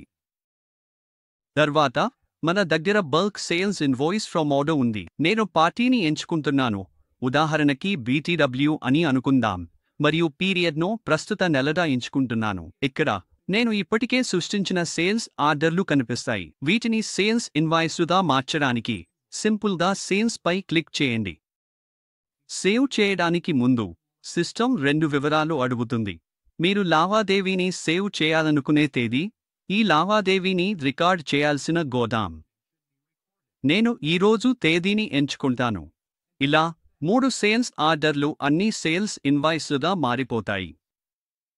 అదేవిధంగా, మీరు bulk dispatch from order, bulk sales from order, bulk sales invoice from dispatch వంటి ఇతర బల్క్ ఆప్షన్లను కూడా ఉపయోగించవచ్చు. ఇప్పుడు pull PO from other company లేదా సో గురించి చూద్దాం. మీరు బహుళ కంపెనీలను నిర్వహిస్తే, ఈ ఫీచర్ ద్వారా మీరు మరో కంపెనీ నుండి సేల్స్ ఆర్డర్లను తీసుకుని వాటిని ప్రస్తుత కంపెనీలో పర్చేజ్ ఆర్డర్లుగా ట్రీట్ చేయవచ్చు. ఒకసారి ఎంచుకున్న తర్వాత, మీరు ఇక్కడ ఇతర కంపెనీల కోడ్స్ను చూడగలుగుతారు. పీరియడ్ మరియు తేదీని ఎంచుకోండి, అప్పుడులు కన్వర్షన్కి కనిపిస్తాయి. ఇది ఇంటర్కంపెనీ లావాదేవీలను నిర్వహించడానికి సులభమైన మార్గం. తర్వాత, మన దగ్గర టైమ్షీట్ ఆధారిత బిల్లింగ్ ఉంది. ఇది కేవలం ఒక చిన్న పరిచయం మాత్రమే. వివరమైన వివరణ HR మాడ్యూల్ వీడియోలో కవర్ చేయబడుతుంది. ఇది ఎలా పనిచేస్తుందో చూద్దాం. మీరు వివిధ పనులపై ఖర్చు చేసిన గంటలను ప్రతి పనికి గల గంటల రేటుతో పాటు ఐటమ్స్ సెక్షన్లో నమోదు చేస్తారు. సిస్టమ్ మొత్తాన్ని లెక్కిస్తుంది. అవసరమైతే మీరు పన్నును కూడా వర్తింపజేయవచ్చు. గంటల వారీగా బిల్లింగ్ చేసే సర్వీస్ ఆధారిత వ్యాపారాలకు ఈ ఫీచర్ చాలా ఉపయోగకరంగా ఉంటుంది. చివరగా, మనం ఈకామర్స్ విభాగానికి వెళ్దాం. ఇక్కడ 2 ప్రధాన ఎంపికలు ఉన్నాయి: షాపిఫై ఆర్డర్లు, ఈకామర్స్ మార్కెట్ప్లేస్ చెల్లింపులు. ముందుగా షాపిఫై ఆర్డర్లతో ప్రారంభిద్దాం. మీ షాపిఫై వెబ్సైట్తో ఇంటిగ్రేట్ అయి ఉంటే, మీరు ఆర్డర్లను నేరుగా సిస్టంలోకి తీసుకురాగలరు. అవి తర్వాత పాస్ ఇన్వాయిస్లుగా ప్రాసెస్ చేయబడతాయి, ప్యాక్ చేసి ఈ స్క్రీన్ నుంచే డిస్పాచ్ చేయవచ్చు. ఈ ఇంటిగ్రేషన్ కోసం మీకు షాపిఫై స్టోర్ పేరు మరియు ప్రాథమిక షాప్ వివరాలు అవసరం. మీరు సిద్ధంగా ఉన్నప్పుడు మా బృందం సెటప్లో మీకు సహాయం చేయగలదు. ఇంటిగ్రేషన్ పూర్తయిన తర్వాత, డౌన్లోడ్ ఆర్డర్ ఫ్రమ్ ఈ షాప్కి వెళ్ళి మీ స్టోర్ పేరు మరియు కాలాన్ని ఎంచుకోండి. మీ ఆర్డర్లను డౌన్లోడ్ చేయడానికి ఓకే క్లిక్ చేయండి. ఆర్డర్లు తీసుకురాగానే, మీరు మీ షాపిఫై స్టోర్ను అందుకున్న వాటిని ఎంచుకుని అవిలో ఆర్డర్లుగా మార్చుకోవచ్చు. మీరు వాటిని ఒక్కొక్కటిగా ఎంచుకుని సాఫ్ట్వేర్లో సాధారణ సేల్స్ ఆర్డర్లుగా మార్చవచ్చు. అవసరమైతే, మీరు ఎంచుకున్న ఏదైనా ఆర్డర్ను డిలీట్ చేసే ఎంపిక కూడా ఉంది. ప్రత్యామ్నాయంగా, మీరు ఆర్డర్ నుండి నేరుగా పాస్ ఇన్వాయిస్ రూపొందించాలనుకుంటే, సంబంధిత ఆప్షన్పై క్లిక్ చేసి కాలాన్ని ఎంచుకుని ఇన్వాయిస్ రూపొందించాల్సిన దేశాన్ని ఎంచుకుని తర్వాత ఓకే క్లిక్ చేయండి. ఇలా చేస్తే మీ పాస్ ఆర్డర్లు పాస్ ఇన్వాయిస్లుగా మారిపోతాయి. ఇప్పుడు ఈ షాప్ హోస్టింగ్ విషయానికి వస్తే, ఈ సిస్టమ్ షాపిఫై, వుకామర్స్ మరియు ఈజీఈసీఓఎం నుండి ఆర్డర్లను సపోర్ట్ చేస్తుంది. ఈ ప్లాట్ఫామ్లో అలైన్ బుక్స్లో ఈకామర్స్ విభాగంలో లిస్ట్ చేయబడ్డాయి. కాన్ఫిగరేషన్ కోసం మీరు కాన్ఫిగరేషన్ పై క్లిక్ చేసి కిందికి స్క్రోల్ చేయాలి. షాపిఫై ఇంటిగ్రేషన్ ఆప్షన్ కనిపిస్తుంది.